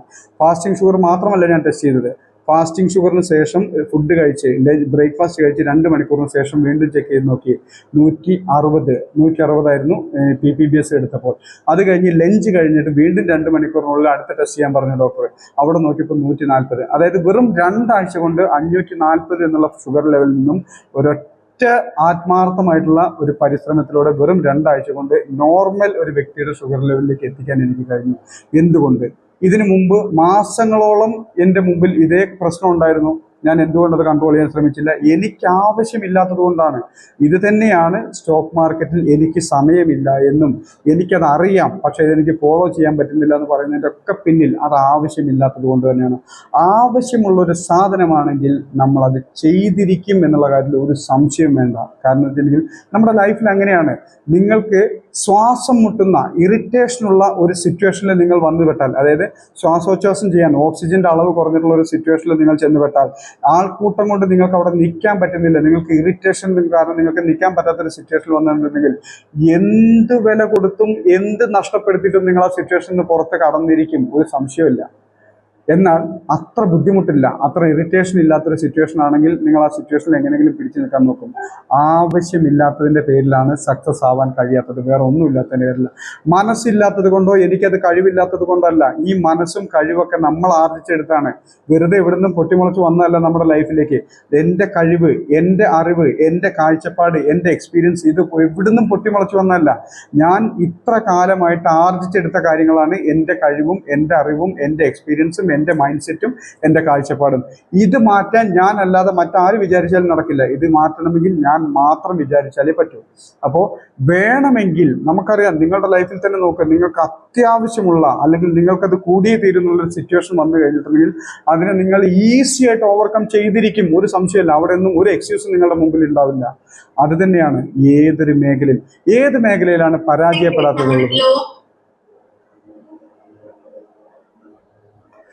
സ്റ്റോക്ക് മാർക്കറ്റ് പോലെ നിങ്ങൾക്ക് പരിചയമുള്ള ലോകത്തിലെ ഏത് മേഖലയിലും ജയപരാജയം ഒരുപോലെയാണ്. ഇപ്പം നിങ്ങളുടെ ചുറ്റും, നിങ്ങളുടെ സൊസൈറ്റിയിൽ, നിങ്ങളുടെ നാട്ടിൽ, നിങ്ങളുടെ ചുറ്റുപാട് തുറന്നു നോക്കുക. എത്രയോ ബിസിനസ്സുകൾ തുടങ്ങുന്നു, എത്രയോ ബിസിനസ്സുകൾ പൂട്ടിപ്പോകുന്നു. ഈ കുറഞ്ഞ മാസങ്ങൾക്കുള്ളിൽ, ഈ കുറഞ്ഞ വർഷങ്ങൾക്കുള്ളിൽ എത്രയോ പുതിയ ബിസിനസ്സുകൾ തുടങ്ങുന്നു. അതിൻ്റെ ഇരട്ടി ബിസിനസ്സുകൾ നടത്തിക്കൊണ്ടിരിക്കുന്ന ബിസിനസ്സുകൾ പൊളിഞ്ഞു പോകുന്നു, നഷ്ടപ്പെട്ടു പോകുന്നു, പൂട്ടിപ്പോകുന്നു. അതേ സാഹചര്യം തന്നെ സ്റ്റോക്ക് മാർക്കറ്റിലുള്ളൂ. സ്റ്റോക്ക് മാർക്കറ്റിൽ മാത്രമായിട്ട് നഷ്ടം മാത്രം വരുന്നൊരു മേഖലയല്ല സ്റ്റോക്ക് മാർക്കറ്റ്. ചുറ്റും നോക്കാനുള്ള കണ്ണില്ലാത്തതിൻ്റെ പ്രശ്നമാണ് മറ്റു മേഖലയിലുള്ള പരാജയം നമ്മൾ കാണാത്തത്. പരാജയപ്പെടാൻ മനസ്സിൽ ഉറപ്പിച്ച ഒരാൾക്ക് സ്റ്റോക്ക് മാർക്കറ്റ് വേണമെന്ന് ഒരു കാര്യമില്ല. സ്വർണ്ണക്കട തുടങ്ങിയാലും അവൻ പരാജയപ്പെടും. പരാജയമാണ് മനസ്സിൽ അവൻ്റെ ആഗ്രഹം. അറിഞ്ഞുകൊണ്ടുള്ള ആഗ്രഹമല്ല, അറിയാതെ അവൻ്റെ മൈൻഡ് സെറ്റ് ക്രിയേറ്റ് ചെയ്തിരിക്കുന്നത് പരാജയത്തിൻ്റെ വിത്തുകളാണ് അവൻ്റെ മനസ്സിൽ പാതിയിരിക്കുന്നെങ്കിൽ അത് എന്ത് ബിസിനസ് തുടങ്ങിയാലും, സ്റ്റോക്ക് മാർക്കറ്റ് തന്നെ വേണമെന്ന് ഒരു നിർബന്ധമല്ല, എന്ത് ബിസിനസ് തുടങ്ങിയാലും അവിടെ പരാജയപ്പെട്ടിരിക്കും. അതുപോലെ തന്നെ ഞാൻ ഇത്ര കാലമായി ഇവിടെ ഒരു കാര്യമില്ല, നമ്മൾ എപ്പോഴും പലപ്പോഴും എക്സാമ്പിൾ സഹിതം പറഞ്ഞിട്ടുണ്ട്. കാരണം ഇത് സ്റ്റോക്ക് മാർക്കറ്റാണ്. ഇവിടുത്തെ ഏറ്റവും വലിയ പ്രത്യേകത നമ്മളുടെ ഡിസിഷൻസ്, തീരുമാനങ്ങൾ, എൻട്രി എക്സിറ്റ് എടുക്കാനുള്ള നമ്മുടെ ഡിസിഷൻസ് ആണ് നമ്മളുടെ ലൈഫ്, നമ്മളുടെ ഭാവി നിശ്ചയിക്കുന്നത്. നമ്മൾ പല പ്രാവശ്യം റിപ്പീറ്റ് ചെയ്ത് പറഞ്ഞിട്ട് പോയിട്ടുള്ളതാണ്. അപ്പോൾ ഇവിടെ നമ്മളുടെ സക്സസ് അഥവാ ഭാവി നമുക്ക് തീരുമാനം എടുക്കണമെങ്കിൽ അല്ലെങ്കിൽ ഭാവി ഭംഗിയാവണമെങ്കിൽ ഡിസിഷൻ മേക്കിംഗ് കപ്പാസിറ്റിയാണ് വേണ്ടത്. ഡിസിഷൻ മേക്കിംഗ് വരുന്നത് ക്ലാരിറ്റിയിൽ നിന്നാണ്. നല്ല ഡിസിഷൻസ്, അതായത് സക്സസ് ആകുമോ ഇല്ല എന്നുള്ളതിന് അത് നമുക്കറിയാം. ഒരു ട്രേഡ് പ്രോഫിറ്റിലാണോ എക്സിറ്റിലാണോ എന്ന് ഉറപ്പിക്കണമെങ്കിൽ ആ ട്രേഡ് എക്സിറ്റ് ചെയ്യുമ്പോൾ മാത്രമേ നമുക്ക് ഉറപ്പാവൂ ഇത് പ്രോഫിറ്റിലോ ലോസിലോ എന്നുള്ളത്. എക്സിറ്റ് ആവുന്നതിന് മുമ്പ് വരുന്ന പ്രോഫിറ്റ് ആൻഡ് ലോസ് ഒരിക്കലും നമ്മുടെ എല്ലാം നമുക്ക് കണ്ടു കഴിഞ്ഞു. അപ്പോൾ എൻട്രി എക്സിറ്റിനുള്ള ഡിസിഷൻ മേക്കിംഗ് ആണ് നമ്മളുടെ സക്സസ് നിശ്ചയിക്കുന്നത്. ഈ ഡിസിഷൻ മേക്കിംഗ് ക്ലാരിറ്റിയോട് കൂടി ഇരിക്കാനാണ് സ്ട്രാറ്റജികളും മെത്തേഡുകളും കൺസെപ്റ്റുകളൊക്കെ നമ്മളെ സഹായിക്കുന്നത്. അല്ലാതെ ഈ സ്ട്രാറ്റജി പഠിച്ചുകൊണ്ടോ മെത്തേഡ് പഠിച്ചുകൊണ്ടോ കൺസെപ്റ്റ് പഠിച്ചുകൊണ്ടോ അല്ല സ്റ്റോക്ക് മാർക്കറ്റിൽ നമ്മൾ പ്രോഫിറ്റ് ഉണ്ടാക്കുന്നത്. ആ ഡിസിഷൻ എടുക്കാനുള്ള ഒരു കപ്പാസിറ്റി ആർജിക്കുമ്പോഴാണ് നമ്മൾ സ്റ്റോക്ക് മാർക്കറ്റിൽ സക്സസ് ആകുന്നത്. ആ ഡിസിഷൻ എടുക്കാനുള്ള കപ്പാസിറ്റി ഉണ്ടാകാൻ, ആ ഡിസിഷനിൽ ക്ലാരിറ്റി ഉണ്ടാകാനാണ് നമ്മൾ സ്ട്രാറ്റജികൾ പഠിക്കുന്നത്, മെത്തേഡുകൾ പഠിക്കുന്നത്, കൺസെപ്റ്റുകൾ പഠിക്കുന്നത്, മാർക്കറ്റിൻ്റെ മൂവ്മെൻറ്റുകൾ പഠിക്കുന്നത്, ക്യാപിറ്റൽ ആൻഡ് റിസ്ക് മാനേജ്മെൻറ്റ് പഠിക്കുന്നത്, ബാക്കി എല്ലാം പഠിക്കുന്നത് പ്രോഫിറ്റ് നേടാനും നിലനിർത്താനുള്ള ഡിസിഷൻ എടുക്കുക എന്നുള്ള ആ ഒരു ക്ലാരിറ്റിക്ക് വേണ്ടിയിട്ടാണ് എല്ലാം പഠിക്കുന്നത്. അപ്പോൾ സ്റ്റോക്ക് മാർക്കറ്റിൽ നമ്മൾ സക്സസ് തീരുമാനിക്കുന്നത് ഡിസിഷൻ മേക്കിംഗ് ആണ്. മറ്റ് ബിസിനസ് പോലെയല്ല. മറ്റ് ബിസിനസ്സിലൊക്കെ ഇപ്പം ഞങ്ങളുടെ ഇവിടെ തന്നെ എത്രയോ വർഷങ്ങളായിട്ട്, ഒരു 3-4 വർഷമായിട്ട് ഒരു ഞങ്ങളുടെ വീടിന് തൊട്ടടുത്ത് തന്നെ ഒരു 5-6 ഷട്ടറുള്ള, അതായത് നിരന്നിട്ടുള്ള ഒരു സിംഗിൾ സ്റ്റോറി ബിൽഡിംഗ് ഉണ്ട്. 5-6 ഷട്ടർ. അദ്ദേഹം ഗൾഫിൽ പോയിട്ട് ഒത്തിരി പൈസ ഉണ്ടാക്കിയിട്ട് തിരിച്ചു വന്ന വീടും ഷട്ടറൊക്കെ പണിതാണ്. അത് വന്ന പാടെ അദ്ദേഹം ചെയ്തത് അവിടെ ഈ പ്രദേശത്തൊന്നും ഇല്ലാത്ത രീതിയിൽ ഒരു ബേക്കറിയും റെസ്റ്റോറൻറ്റും കൂടുള്ള ഒരു ഔട്ട്ലെറ്റ് തുടങ്ങി. ഈ ബേക്കറിയും റെസ്റ്റോറൻറ്റും കൂടുള്ള ഒരു ഔട്ട്ലെറ്റ് മനോഹരമായിട്ടുള്ള പേര്, ലൊക്കേഷൻ, പാർക്കിംഗ് ഏരിയ ഒക്കെ തുടങ്ങിയത്. അപ്പോൾ നല്ല ബിസിനസ് ഞങ്ങളും പ്രതീക്ഷിച്ചു, അദ്ദേഹവും പ്രതീക്ഷിച്ചു. പക്ഷേ എന്തുകൊണ്ടോ അദ്ദേഹം നല്ല രീതിയിൽ സക്സസ് ആവാൻ പറ്റിയില്ല. പതുക്കെ റെസ്റ്റോറൻറ്റ് അടച്ചുപൂട്ടിയതിനു ശേഷം അത് ദോശ മാത്രമുള്ള ഒരു കടയാക്കി, ബ്രേക്ക്ഫാസ്റ്റും ഈവനിങ്. കാരണം അത് തുടങ്ങാനുള്ള കാരണം ഇവിടെ നിങ്ങൾക്ക് ഒരു പക്ഷേ കേട്ട് കാണും, ചോറ്റാനിക്കര എന്ന് പറയുന്ന ഒരു കേരളത്തിലെ പ്രശസ്തമായിട്ടുള്ള ഒരു ടെമ്പിളിന്റെ 1.5 കിലോമീറ്റർ, അമ്പലത്തിന്റെ 1.5 കിലോമീറ്റർ ദൂരെയാണ് ഞങ്ങളുടെ വീടും. അതിനോട് ചേർന്ന് തന്നെയാണ്, തൊട്ടടുത്താണ് ഈ ഒരു ഷോപ്പ് ഉള്ളത്. അപ്പോൾ അദ്ദേഹം കുറേ കാലം, ഒരു മാസങ്ങളോളം റെസ്റ്റോറൻറ്റ് നടത്തി നോക്കി, ഒരു രക്ഷയില്ല. അദ്ദേഹം ഉദ്ദേശിക്കുന്നതിൽ അത് ബ്രേക്ക് ഈവൻ ചെയ്യാൻ പറ്റാത്തതുകൊണ്ട് അദ്ദേഹം റെസ്റ്റോറൻറ്റ് ബാക്കിയെല്ലാം നിർത്തിയിട്ട് രാവിലെയും വൈകുന്നേരം ദോശയുടെ മാത്രമുള്ള ഒരു ഔട്ട്ലെറ്റ് ആക്കി മാറ്റി. അതും ഏകദേശം ഒരു 6 മാസം മുതൽ 1 വർഷക്കാലം വരെ റൺ ചെയ്തു. അതിനുശേഷം ദോശ എന്നുള്ള ഔട്ട്ലെറ്റ് മാറ്റിയിട്ട് അവിടെ ഈ KFC പോലെയുള്ള ഫ്രൈഡ് ചിക്കനും മറ്റു കാര്യങ്ങളും കൊണ്ടുവന്നു. അതും ഏകദേശം ഒരു 6 മാസം 1 വർഷക്കാലം കൂടി. അതിനുശേഷം ബേക്കറിയും അതിൻ്റെ ടീ സ്നാക്സും മാത്രമുള്ള ഒരു ഔട്ട്ലെറ്റായി. ഇപ്പോൾ ഈവൻ റീസെൻ്റ്ലി ഏകദേശം ഒരു 3 മാസമായി കാണും, ആ ബിൽഡിംഗ് മുഴുവൻ ക്ലോസ് ചെയ്തു. അതിനകത്തുള്ള ഇൻറ്റീരിയർ മുഴുവൻ പൊളിച്ച് കളഞ്ഞു. അതായത് ഞാൻ നോക്കുമ്പോൾ ആ ബിൽഡിങ്ങിൽ 6 നിരയുള്ള ഷട്ടറുള്ളതിൻ്റെ ബിൽഡിംഗ് മുഴുവൻ അതിൻ്റെ ഇൻറ്റീരിയർ പൊളിച്ചടുക്കി വെച്ചിരിക്കുകയാണ്. ആ ബിൽഡിംഗ് കാണാത്ത അത്രയും ഹൈറ്റിൽ അതിൻ്റെ ഫാൾ സീലിംഗ് വർക്കുകളും മറ്റ് ഇൻറ്റീരിയർ വർക്കുകളും മുഴുവൻ പൊളിച്ചടുക്കി വെച്ചിരിക്കുക. ലക്ഷങ്ങളുടെ നഷ്ടം, എത്ര വർഷത്തെ പരിശ്രമം, എത്ര വർഷത്തെ എഫേർട്ട്. അദ്ദേഹം തിരിച്ച് ഗൾഫിലേക്ക് പോയി. അതായത് അതുപോലെ ഇവിടെ സീ ഫിഷ് എന്ന് പറഞ്ഞിട്ടുള്ള ഒരു ഫിഷിൻ്റെ ഔട്ട്ലെറ്റ് എന്ന് വെച്ചിട്ടുണ്ടെങ്കിൽ ഏകദേശം രാവിലെ 5 മണിക്ക് ഓപ്പൺ ചെയ്താൽ വൈകുന്നേരം 11 മണിയുള്ള ഒരു ഔട്ട്ലെറ്റാണ്. ഇഷ്ടം പോലെ ബിസിനസ്സാണ്. കാരണം നിങ്ങൾ ഇഷ്ടം പോലെ ബിസിനസ്, ഞങ്ങളുടെ ഈ പ്രദേശം ഈ അമ്പലവുമായിട്ട് ബേസ് ചെയ്തിട്ടുള്ള ഒരു ടൗണാണ് ഇവിടെ എന്നുള്ളത് കൊണ്ട് തന്നെ തൊട്ടടുത്തൊന്നും ഈ നോൺ വെജിനും കിട്ടുന്ന ഏരിയസ് വളരെ കുറവാണ്. അപ്പോൾ ഫിഷ്, ചിക്കൻ, മീറ്റ് ഐറ്റംസ് വിൽക്കുന്ന ഒരു ഔട്ട്ലെറ്റ് ഈ കഴിഞ്ഞ മാസം അതും പൂട്ടേണ്ട റീസൺ ചോദിച്ചാൽ ഒരു റീസണും നമുക്ക് അവിടെ കാണാനില്ല. കാരണം ബിസിനസ് ഇല്ലാത്തതിൻ്റെ പ്രശ്നമല്ല, ഇഷ്ടം പോലെ ബിസിനസ് ഉണ്ട്. പക്ഷേ പ്രോഫിറ്റ് ആക്കാൻ പറ്റുന്നില്ല എന്നുള്ളതാണ്. അതായത് എല്ലാ മേഖലയിലും ലോസും പ്രോഫിറ്റും നഷ്ടമൊക്കെ സംഭവിക്കും. സ്റ്റോക്ക് മാർക്കറ്റിൽ മാത്രമല്ല, സ്റ്റോക്ക് മാർക്കറ്റിൽ നമ്മുടെ കയ്യിലുണ്ട് ലോസ് ലിമിറ്റ് ചെയ്യാനുള്ള അവസരം നമ്മുടെ കയ്യിലുണ്ട്. മറ്റൊന്നുകൂടെ, നമ്മളൊക്കെ പരാജയപ്പെടുന്നതിൻ്റെ പ്രധാന കാരണം ഇവിടെ തോമസ് സാറ് പറഞ്ഞു, സ്റ്റോക്ക് മാർക്കറ്റിൽ സക്സസ് ആവാൻ വളരെ ഈസിയാണ്. എൻട്രി എടുക്കാനും എക്സിറ്റ് ചെയ്യാനും പഠിക്കുക, എവിടെ എൻട്രി എടുക്കണം എവിടെ എക്സിറ്റ് ചെയ്യണം എന്നുള്ള കാര്യത്തിൽ നമ്മൾ എക്സ്പേർട്ട് ആവുക, വൈദഗ്ധ്യം നേടുക. പക്ഷേ ഈ എക്സ്പേർട്ട് ആകുന്നത് വരെ, ഡിസിഷൻ മേക്കിങ്ങിൽ എക്സ്പേർട്ട് ആകുന്നത് വരെ പിടിച്ചു നിൽക്കാനുള്ള ക്യാപിറ്റൽ ഉണ്ടായിരിക്കണം. ചെറിയ ക്യാപിറ്റൽ ഉപയോഗിച്ചിട്ട് സ്റ്റോക്ക് മാർക്കറ്റിലേക്ക് ഇറങ്ങാവൂ. ഇവിടെ നിങ്ങൾ വരുമാനമല്ല നോക്കേണ്ടതെന്നുള്ള എല്ലാ ക്ലാസ്സിലും എല്ലായ്പ്പോഴും പറയുന്നതാണ്. ഏതെങ്കിലും ഒരു ക്ലാസ്സിൽ പോലും അത് മിസ്സായിട്ടില്ല. കാരണം മിസ്സാവില്ല എനിക്ക്. കാരണം ഞാൻ വർഷങ്ങളുടെ അനുഭവ സമ്പത്ത് കൊണ്ട് ആർജിച്ചെടുത്ത പ്രധാന ഒരു കാഴ്ചപ്പാടുകളിലൊന്ന് സ്റ്റോക്ക് മാർക്കറ്റിലെ പരാജയ കാരണം, ഇവിടെ നിലനിൽക്കാൻ പറ്റാത്തതിൻ്റെ പ്രധാന കാരണം, ലോകത്തൊരു മേഖലയിലും അപ്രോച്ച് ചെയ്യാത്ത പോലെയാണ് സ്റ്റോക്ക് മാർക്കറ്റിനെ അപ്രോച്ച് ചെയ്യുന്നത്. ഇറങ്ങിയ സമയം പ്രോഫിറ്റ് ആൻഡ് ലോസും, ഇറങ്ങിയ കാലം മുതൽ പ്രോഫിറ്റ് ആൻഡ് ലോസിന്റെ പുറകെ പോകുന്നു. ഒരു മേഖലയിലേക്ക് അത് ഇറങ്ങില്ല. ഒരു മേഖലയിൽ നമ്മൾ പിടിച്ചു നിൽക്കാൻ പറ്റുന്നില്ലെങ്കിൽ, അല്ലെങ്കിൽ വരുമാനം ഉണ്ടാക്കാനുള്ള വൈദഗ്ധ്യം നേടുന്നത് വരെ നമ്മൾ ക്ഷമയോടെ പ്രാക്ടീസ് ചെയ്യും. നേരത്തെ പറഞ്ഞു എക്സ്പീരിയൻസ്, നമ്മുടെ ക്ലാസ്സിൽ പലപ്പോഴായിട്ട് പറഞ്ഞിട്ടുള്ള എക്സ്പീരിയൻസ് ആണ്.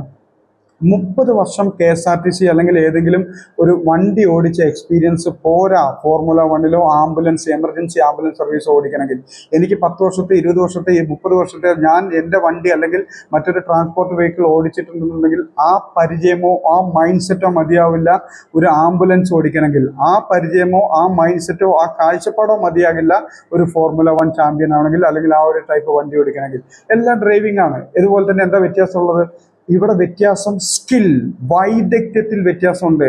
ഓട്ടോ ഓടിക്കുന്ന, ബൈക്ക് ഓടിക്കുന്ന, കാർ ഓടിക്കുന്ന ഒരാളുടെ വൈദഗ്ധ്യമല്ല ആംബുലൻസ് ഓടിക്കാൻ വേണ്ടത്. അതും എമർജൻസി സിറ്റുവേഷൻസിൽ ആംബുലൻസ് ഓടിക്കണമെങ്കിൽ ആ വൈദഗ്ധ്യം മതിയാവില്ല. ആ വൈദഗ്ധ്യം വീണ്ടും ആർജിക്കേണ്ടി വരും.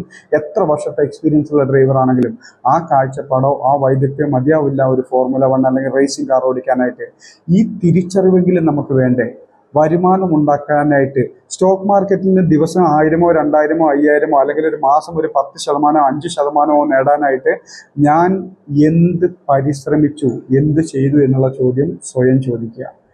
99% ആളുകളും സ്വന്തം ആത്മാർത്ഥമായിട്ടൊരു ഉത്തരം കിട്ടിക്കഴിയുമ്പോൾ ഇതിനകത്ത് എനിക്ക് ഇത്രയൊക്കെ കിട്ടൂ എന്ന് തിരിച്ചറിയും.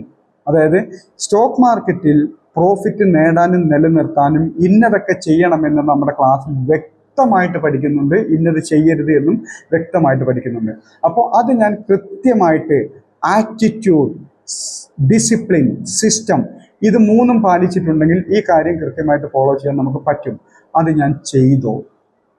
ഞാൻ ഇവിടുന്ന് വരുമാനം ആഗ്രഹിക്കുന്നു, സമ്പത്ത് ആഗ്രഹിക്കുന്നു, പ്രോഫിറ്റ് ആഗ്രഹിക്കുന്നു. ഇത് ഏതൊരാൾക്കും ആഗ്രഹിക്കാൻ സ്വപ്നം കാണാം. ഇത് നേടണമെങ്കിൽ അതിൻ്റെതായ പരിശ്രമം നമ്മുടെ ഭാഗത്തു നിന്ന് ഉണ്ടായിട്ടുണ്ടോ? എന്നിട്ട് പിന്മാറ്. ഇതൊക്കെ സംഭവിച്ചു, ഞാൻ ചെയ്തു, എൻ്റെ പരമാവധി ഞാൻ ശ്രമിച്ചു. ഇങ്ങനെയല്ല സ്റ്റോക്ക് മാർക്കറ്റിൽ ഞാൻ എത്ര ശ്രമിച്ചിട്ടും നടക്കുന്നില്ല. പിന്മാറിക്കോ, ഒരു കുഴപ്പമില്ല. അത് നമുക്ക് പറ്റുന്ന മേഖലയെല്ലാം തിരിച്ചറിയണം. കാരണം എല്ലാ മേഖലയൊന്നും എല്ലാവർക്കും പറ്റില്ല. പക്ഷേ പരിശ്രമിക്കാതെ വെറും ശ്രമം മാത്രം നടത്തിക്കൊണ്ട് പിന്മാറുന്നതിൽ അർത്ഥമില്ല. മാറിക്കോ. ഇതിനേക്കാൾ നല്ലൊരു ഓപ്പർച്യൂണിറ്റി ഉണ്ടെങ്കിൽ ഇവിടെ ഞാൻ എൻ്റെ കഴിവിൻ്റെ പരമാവധി ശ്രമിച്ചു, നടക്കുന്നില്ലെങ്കിൽ പിന്മാറിക്കോ, ഒരു കുഴപ്പമില്ല. ഇന്ന മേഖലയിലെ നമ്മൾ ഫോളോ ചെയ്യാവുന്ന ഒരു നിർബന്ധം എവിടെയില്ല. താരതമ്യേന എളുപ്പമുള്ള, ഈസി ആയിട്ട് വളരെ പെട്ടെന്ന് നല്ല പ്രോഫിറ്റ് ഏൺ ചെയ്യാൻ പറ്റുന്ന മേഖല സ്റ്റോക്ക് മാർക്കറ്റ് ആയതുകൊണ്ട് കഴിവിൻ്റെ അങ്ങേയറ്റം പരിശ്രമിച്ചിട്ടേ പിന്മാറാവും. അതല്ലാതെ എനിക്ക് സമയം കിട്ടിയില്ല, എനിക്ക് അതിനുള്ള സാഹചര്യം കിട്ടിയില്ലായിരുന്നു, ഞാൻ ഇത്ര കാലമായിട്ടുണ്ട്, ഇതൊന്നും മാറ്ററേ അല്ല. എത്ര കാലമായിട്ടുണ്ടെന്ന് അത് നമുക്ക് മാത്രം തോന്നുന്ന. ഇത്ര കാലം ഞാൻ എത്രമാത്രം എഫേർട്ട് എടുത്തു. ഇനി വേറെ ജസ്റ്റ് ഒരു ചിന്തയിലേക്ക് നോക്കുന്നു. ഇന്ന് രാവിലെ, ഇപ്പൊ സമയം 8:30 കഴിഞ്ഞു, വൈകുന്നേരം 8:30, ഇന്ത്യൻ സമയം 8:30 കഴിഞ്ഞു. ഇന്ന് രാവിലെ നമ്മൾ ഓരോരുത്തരും ഏറ്റവും ചുരുങ്ങിയത് 8 മണിക്കെങ്കിലും എണ്ണീറ്റിട്ടുണ്ടാവും. ഏറ്റവും ചുരുങ്ങിയത് 8 മണിക്ക് എണ്ണീറ്റിട്ടുണ്ടാവും. ഇന്ന് ഈ 12 മണിക്കൂറുണ്ട്, 8:30 എന്നുള്ള സമയം വിട്ടേക്കുക. ഇന്ന് രാവിലെ 8 മണിക്കെങ്കിലും നമ്മൾ ഓരോരുത്തരും എണീറ്റിട്ടുണ്ടാവും. ഇപ്പൊ സമയം 8 മണിയാണെന്ന് സങ്കല്പിച്ചോ. ഈ 12 മണിക്കൂറിനുള്ളിൽ ശ്രദ്ധിച്ച് അവനവനോട് ആത്മാർത്ഥയോട് ചോദിക്കുക, എത്ര മണിക്കൂർ എൻ്റെ വരുമാനത്തിനായിട്ട്, അതായത് ജോലിയോ ബിസിനസ്സോ നമ്മൾ റെഗുലർ ചെയ്തുകൊണ്ടിരിക്കുന്ന പണിയല്ല, എൻ്റെ കൂടുതൽ മെച്ചപ്പെടുത്തലിനായിട്ട് ഞാൻ എത്ര സമയം ആത്മാർത്ഥമായിട്ട് സ്പെൻഡ് ചെയ്തു? സ്വയം ചോദിച്ചു നോക്കുക. എന്നിട്ടൊരു ഉത്തരം പറയാം. ആർക്കൊക്കെ 4 മണിക്കൂർ ഞാൻ എൻ്റെ ഇമ്പ്രൂവ്മെൻറ്റിന് വേണ്ടിയിട്ട് ആത്മാർത്ഥമായിട്ട് പരിശ്രമിച്ചു എന്ന് എത്ര പേർക്ക് പറയാൻ പറ്റും? 4 മണിക്കൂർ. ഈ 4 മണിക്കൂറിൻ്റെ കഥ പറയാൻ കാരണമുണ്ട്. നിങ്ങൾക്കറിയാം എന്തുകൊണ്ടാണ് ഈ 4 മണിക്കൂറിൻ്റെ കഥ പറഞ്ഞത്? എത്ര പേര് പറയും ആത്മാർത്ഥമായിട്ട്? എൻ്റെ ഇന്നത്തെ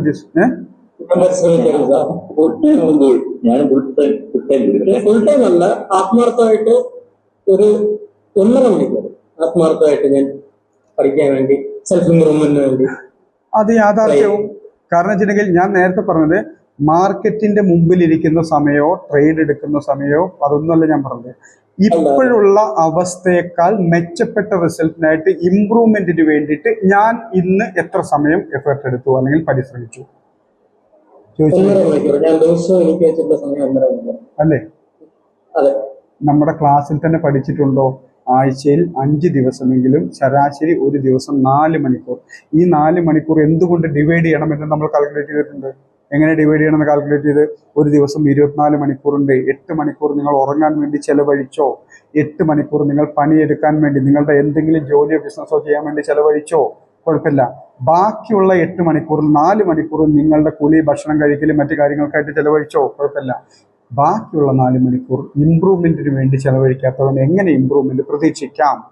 ഇതൊക്കെ നമ്മൾ പഠിച്ചിട്ടുള്ള കാര്യങ്ങളല്ലേ നമ്മുടെ ക്ലാസ്സിലൂടെ, അല്ലേ? ഈ പുതിയ ബാച്ചിലുള്ളവർക്ക് മാത്രമേ കിട്ടാത്തുള്ളൂ. ഞാൻ 4 മണിക്കൂർ സ്പെൻഡ് ചെയ്യുന്നില്ല, പക്ഷെ ഇമ്പ്രൂവ് ചെയ്യുന്നുണ്ട് പയ്യെ. എനിക്കൊരു ഫോക്കസ് കിട്ടാൻ കുറച്ച് പാടാണ്. കാരണം ഞാൻ ആദ്യമായിട്ടാണ് ഞാനിങ്ങനെ ഒരു കാര്യത്തിന് വേണ്ടി ഹാർഡ് വർക്ക് ചെയ്യുന്നത്. അപ്പം ഞാൻ പയ്യെ എന്നെ ഇമ്പ്രൂവ് ചെയ്ത് എന്റെ സ്വന്തം ഇമോഷൻസ് കൺട്രോൾ ഇനി ബിൽഡ് ചെയ്തു. ചുമ്മാ ഞാനൊരു തമാശക്ക് ചോദിക്കട്ടെ, തമാശ. ഇതേ ചോദ്യം ഞാൻ ഇലോൺ മസ്കിനോടോ അല്ലെങ്കിൽ ഫേസ്ബുക്കിന്റെ സ്ഥാപനമായിട്ടുള്ള മാർക്ക് സക്കർബർഗിനോടോ യൂസുഫ് അലി സാറിനോടോ കൊച്ചൗസഫ് ചിറ്റ്ലപ്പള്ളി സാറിനോടോ ആണ് ചോദിച്ചിരുന്നെങ്കിൽ അവരുടെ ഉത്തരം എന്തായിരിക്കും? എലോൺ മസ്ക് ആണെങ്കിൽ അല്ല, ഞാൻ ചോദിച്ചത് അവരുടെ ഉത്തരം എന്തായിരിക്കും?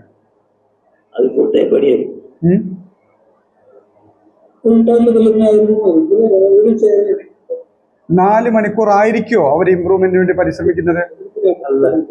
അല്ല. അപ്പൊ ചിന്തിച്ചു നോക്കി എന്താണ് നമ്മളും അവരും തമ്മിൽ, അതായത് ഞാൻ പറഞ്ഞത് പണം ഉണ്ടാക്കുന്ന കാര്യത്തിൽ നമ്മളും അവരും തമ്മിലുള്ള വ്യത്യാസം എന്താണെന്ന് മനസ്സിലായോ? ഇനി ഒന്നുകൂടി ചിന്തിക്കുക. അവരുടെ റെഗുലർ ആക്ടിവിറ്റീസിനായിട്ട്, അവർ ചെയ്യേണ്ട നിത്യ ജോലികൾ ചെയ്യാനായിട്ട് അവർക്കൊരു സിസ്റ്റം ഉണ്ടായിരിക്കും, അല്ലേ? അവർക്ക് വേണ്ടിയ സിസ്റ്റം അല്ലേ വർക്ക് ചെയ്യുന്നത്? ആ സിസ്റ്റം ഉള്ളത് കൊണ്ടല്ലേ അവർക്ക് ഇമ്പ്രൂവ്മെന്റിന് വേണ്ടി ചെലവഴിക്കാൻ സമയം കിട്ടുന്നത്. പിന്മാറിക്കോ, ഒരു കുഴപ്പമില്ല. പക്ഷേ ഈ പറഞ്ഞ രീതിയിൽ പരിശ്രമിച്ചിട്ട് റിസൾട്ട് ഇല്ലെങ്കിൽ പിന്മാറിക്കോ.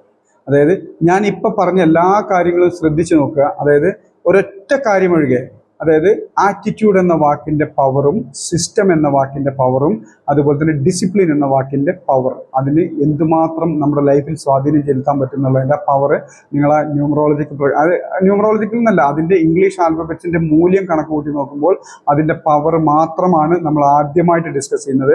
ബാക്കി ഒറ്റ ക്ലാസ്സിലും ഇതിനു മുമ്പ് ഞാനത് പറഞ്ഞിട്ടില്ല. ഇതേവരെ നമ്മുടെ ക്ലാസ്സിൽ ഒരിടത്ത് പോലും ഞാനത് പ്രതിപാദിച്ചിട്ടില്ലാത്തൊരു കാര്യമാണ്. ഇന്നാണ് ഫസ്റ്റ് ടൈം അത് നമ്മളിന്ന് ഡിസ്കസ് ചെയ്യുന്നത്. ഇതൊഴികെ ബാക്കി എന്തെങ്കിലും പുതുതായിട്ട് ഞാൻ ഇന്ന് പറഞ്ഞതുണ്ടോ? അതെന്തുകൊണ്ടാണ്? എല്ലാം ആൾറെഡി റിപ്പീറ്റ് ചെയ്ത കാര്യങ്ങളാണ്, എത്രയോ പ്രാവശ്യം റിപ്പീറ്റ് ചെയ്ത കാര്യങ്ങളാണ്. പക്ഷെ എന്തുകൊണ്ട് പുതുമ ഫീൽ ചെയ്യുന്നു അതിന്? എന്തുകൊണ്ടാണ് നമുക്ക് അതിനൊക്കെ പുതുമ ഫീൽ ചെയ്യുന്നത്? എന്തോ എക്സൈറ്റ് ആയിട്ട്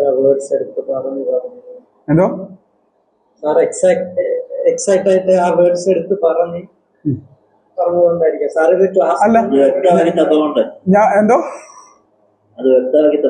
അല്ല, പുതുമ ഫീൽ ചെയ്യുന്നതിന്റെ പ്രധാന കാരണം ഞാനത് ചെയ്യാത്തത് കൊണ്ടാണ്. അല്ലേ? ഞാനത് ചെയ്യാത്തത് കൊണ്ട്. ഇപ്പോ എനിക്കറിയാവുന്ന കാര്യം അതും തോമസ് സാർ എത്രയോ പ്രാവശ്യം പറഞ്ഞ കഥയാണ്. അതായത് 10th ആപ്പിൾ എഫക്റ്റിന്റെ കഥയും തോമസ് സാർ പല ക്ലാസ്സുകൾ റിപ്പീറ്റ് ചെയ്തിട്ടുള്ളതാണ് ഇവിടെ, അല്ലേ? 10th ആപ്പിൾ എഫക്റ്റിന്റെ കഥ പല പ്രാവശ്യം റിപ്പീറ്റ് ചെയ്തതാണ്. ഈ എന്താ ബ്രൂണോയും പാബ്ലോയുടെയും കഥയും എത്രയോ പ്രാവശ്യം റിപ്പീറ്റ് ചെയ്തിട്ടുള്ളതല്ലേ? ഒന്നോ രണ്ടോ പ്രാവശ്യം ഒന്നുമില്ല, എത്രയോ പ്രാവശ്യം റിപ്പീറ്റ് ചെയ്തിട്ടുള്ള കഥകളാണ് ഇതൊക്കെ. ഇതൊക്കെ പുതുമയായിട്ട് തോന്നുന്നത് എന്താ അറിയോ? ഞാൻ എന്നും ചെയ്യുന്ന ഒരു കാര്യം എനിക്ക് കേട്ട് കഴിഞ്ഞാൽ എനിക്കൊരു പുതുമ തോന്നില്ല. വല്ലപ്പോഴും ചെയ്യുന്ന കാര്യമാണെങ്കിൽ എനിക്കത് പുതുമ ഫീൽ ചെയ്യും, അല്ലേ? ഇപ്പം നിങ്ങൾക്ക് ഇന്നത്തെ ടോപ്പിക്ക് പുതുമയായിട്ട് ഫീൽ ചെയ്യുന്നുണ്ടെങ്കിൽ അതിനർത്ഥം ഇത് എത്രയോ പ്രാവശ്യം കേട്ടിട്ടും അതൊന്നും നമ്മൾ ഏറ്റെടുത്തിട്ടില്ലാത്തതുകൊണ്ടും നമ്മൾ അതിനെ ഫോളോ ചെയ്യാത്തത് കൊണ്ടാണ് ഇതൊക്കെ പുതുമയുള്ള കാര്യങ്ങളായിട്ട് നമുക്ക് തോന്നിയത്. സാറ് ഞങ്ങളെ മനസ്സിൽ നിക്ഷേപിക്കുന്നത് ഒരു ജൈവ വിത്ത് പോലെയാണ്. എന്തോ മനസ്സിൽ പറയുമ്പോൾ സാറ് നമ്മുടെ മനസ്സിൽ നിക്ഷേപിച്ചത് ഒരു സീഡ് പോലെയാണ്. ആ സീഡ് മനസ്സിൽ വന്ന് മുളച്ച് വലുതാവും. അത് എല്ലാ സീഡും അങ്ങനെ ആവണമെന്നില്ല. എല്ലാ സീഡും സാറ് അവതരിപ്പിച്ച രീതി നമ്മളെ മനസ്സിൽ ഒരു വിത്ത് ഇട്ട പോലെയാണ്. അത് നമ്മളെ വിളനിലത്തിൽ ഞങ്ങളത് നോക്കുന്നു. എന്നാ അതിന്റെ ബാക്കി കൂടെ പറയാം. ഒരു വിത്ത് മരമായി മാറി ഫലം ഉണ്ടാവണമെങ്കിൽ എന്ത് ചെയ്യണം? വെള്ളമൊഴിക്കണം. അതിന് വേണ്ട കാര്യങ്ങൾ ചെയ്തു. അത് ചെയ്താലേ ആവൂ. അതല്ലാതെ വിത്ത് ഇട്ടത് കൊണ്ട് ഫലമായി പരിണമിക്കുമോ? സാർ, വിത്തിടുന്ന ആളുകൾ ഒരു ഭവിഷ്യമായ ഒരാൾ അല്ലെങ്കിൽ ആൾക്കാർ വിത്തിടുന്ന ആളുകൾക്ക് പ്രത്യേക കഴിവ് പോരാ. വിത്തിടുന്ന ആൾ എന്തോ അല്ല, വിത്തിന് എല്ലാ വിത്തിനും, അതായത് വിത്തിന് സാധ്യതയുണ്ട്, വിത്ത് പോലെ തന്നെ സാധ്യതയുണ്ട്. അത് ഇടുന്ന സ്ഥലത്തിനും അത് പരിപാലിക്കുന്ന രീതിക്കും ഒരുപോലെ സാധ്യതയുണ്ട്. വിത്ത് ഇട്ടത് കൊണ്ട് ശ്രദ്ധിച്ചു കേൾക്കുക.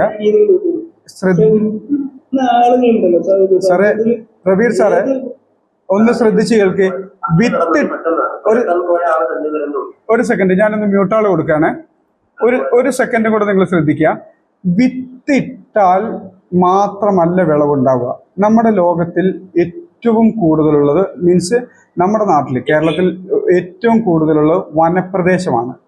വനപ്രദേശം, വനങ്ങൾ ആരാണ് വിത്തിട്ടത്, ആരാണ് നട്ട് നനച്ചത്, ആരാണ് പരിപാലിച്ചത്? വനം. പറഞ്ഞു അവിടെ എവിടെ വിത്തുണ്ടായിരുന്നു? അവിടെ വിത്തല്ല സാർ, അവിടെ സാഹചര്യം, അതായത് ക്രിയേറ്റ് ചെയ്യുന്ന ആറ്റിറ്റ്യൂഡ് എന്നുള്ള ഇവിടെ സാഹചര്യത്തിന് ആറ്റിറ്റ്യൂഡായിട്ട് കണക്ട് ചെയ്യാം. വിത്തിലൊന്നും കാര്യമില്ല അവിടെ. അപ്പൊ ഒന്ന് ചിന്തിച്ചു നോക്കിയേ, വിത്ത് ഇട്ടിട്ട് മുളച്ചു വന്ന് വളരുന്നതാണോ കൂടുതൽ, വിത്തിടാതെ താനെ, അതല്ലെങ്കിൽ മീൻസ് താനെ എന്നല്ല, അത് അതിൻ്റെതായ രൂപത്തിൽ വളർന്നു വരുന്നതാണോ സംഭവങ്ങളാണോ കൂടുതലുള്ളത് നമ്മുടെ നാട്ടില്? വിത്തിട്ട് വരുന്നത് കുറവാ, അല്ലേ? വിത്തിട്ട് നട്ട് പരിപാലിച്ച് വരുന്നത് കുറവാണ്. അവനവന് വളരാനുള്ള സാഹചര്യവും ഈ ഭൂമിയിലുണ്ട്. അത് അവനവൻ ഉപയോഗിക്കാൻ ശ്രമിച്ചാൽ മതി. പഠിച്ചാൽ മാത്രം പോകും. ആദിമ മനുഷ്യൻ കൃഷി ചെയ്തിരുന്നില്ല. ഒരു പ്രകൃതിയെ ചൂഷണം ചെയ്ത് അവിടുന്ന് കിട്ടുന്ന കാര്യം സാർ, അതൊന്നും ഇവിടെ ബാധിക്കുന്ന കാര്യമേ അല്ല. കൃഷി ചെയ്യാൻ തുടങ്ങിയത്, കൃഷി ചെയ്ത് ആഹാരം ഉണ്ടാക്കാൻ തുടങ്ങിയത് അപ്പോഴാണ് നല്ല വിത്തിന്റെ പ്രാധാന്യം വന്നിട്ടുള്ളത്. അതൊന്നും ഇവിടെ ബാധിക്കുന്ന കാര്യമല്ലല്ലോ സാർ.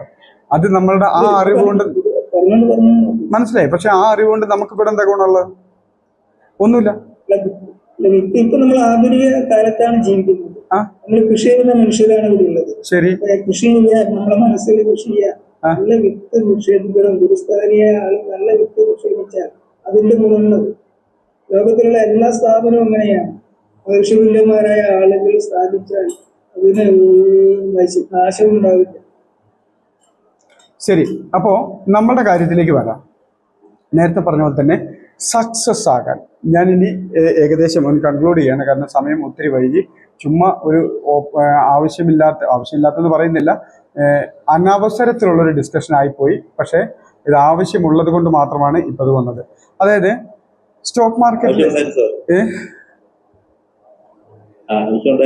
ഓക്കെ, സ്റ്റോക്ക് മാർക്കറ്റിൽ സക്സസ് ആകാനുള്ള എല്ലാ ടെക്നിക്കുകളും മെത്തേഡുകളും അതിനാവശ്യമായിട്ടുള്ള ഫൗണ്ടേഷൻസും നമ്മുടെ ഈ കോഴ്സിൻ്റെ ഭാഗമായിട്ട് വരുന്നുണ്ട്.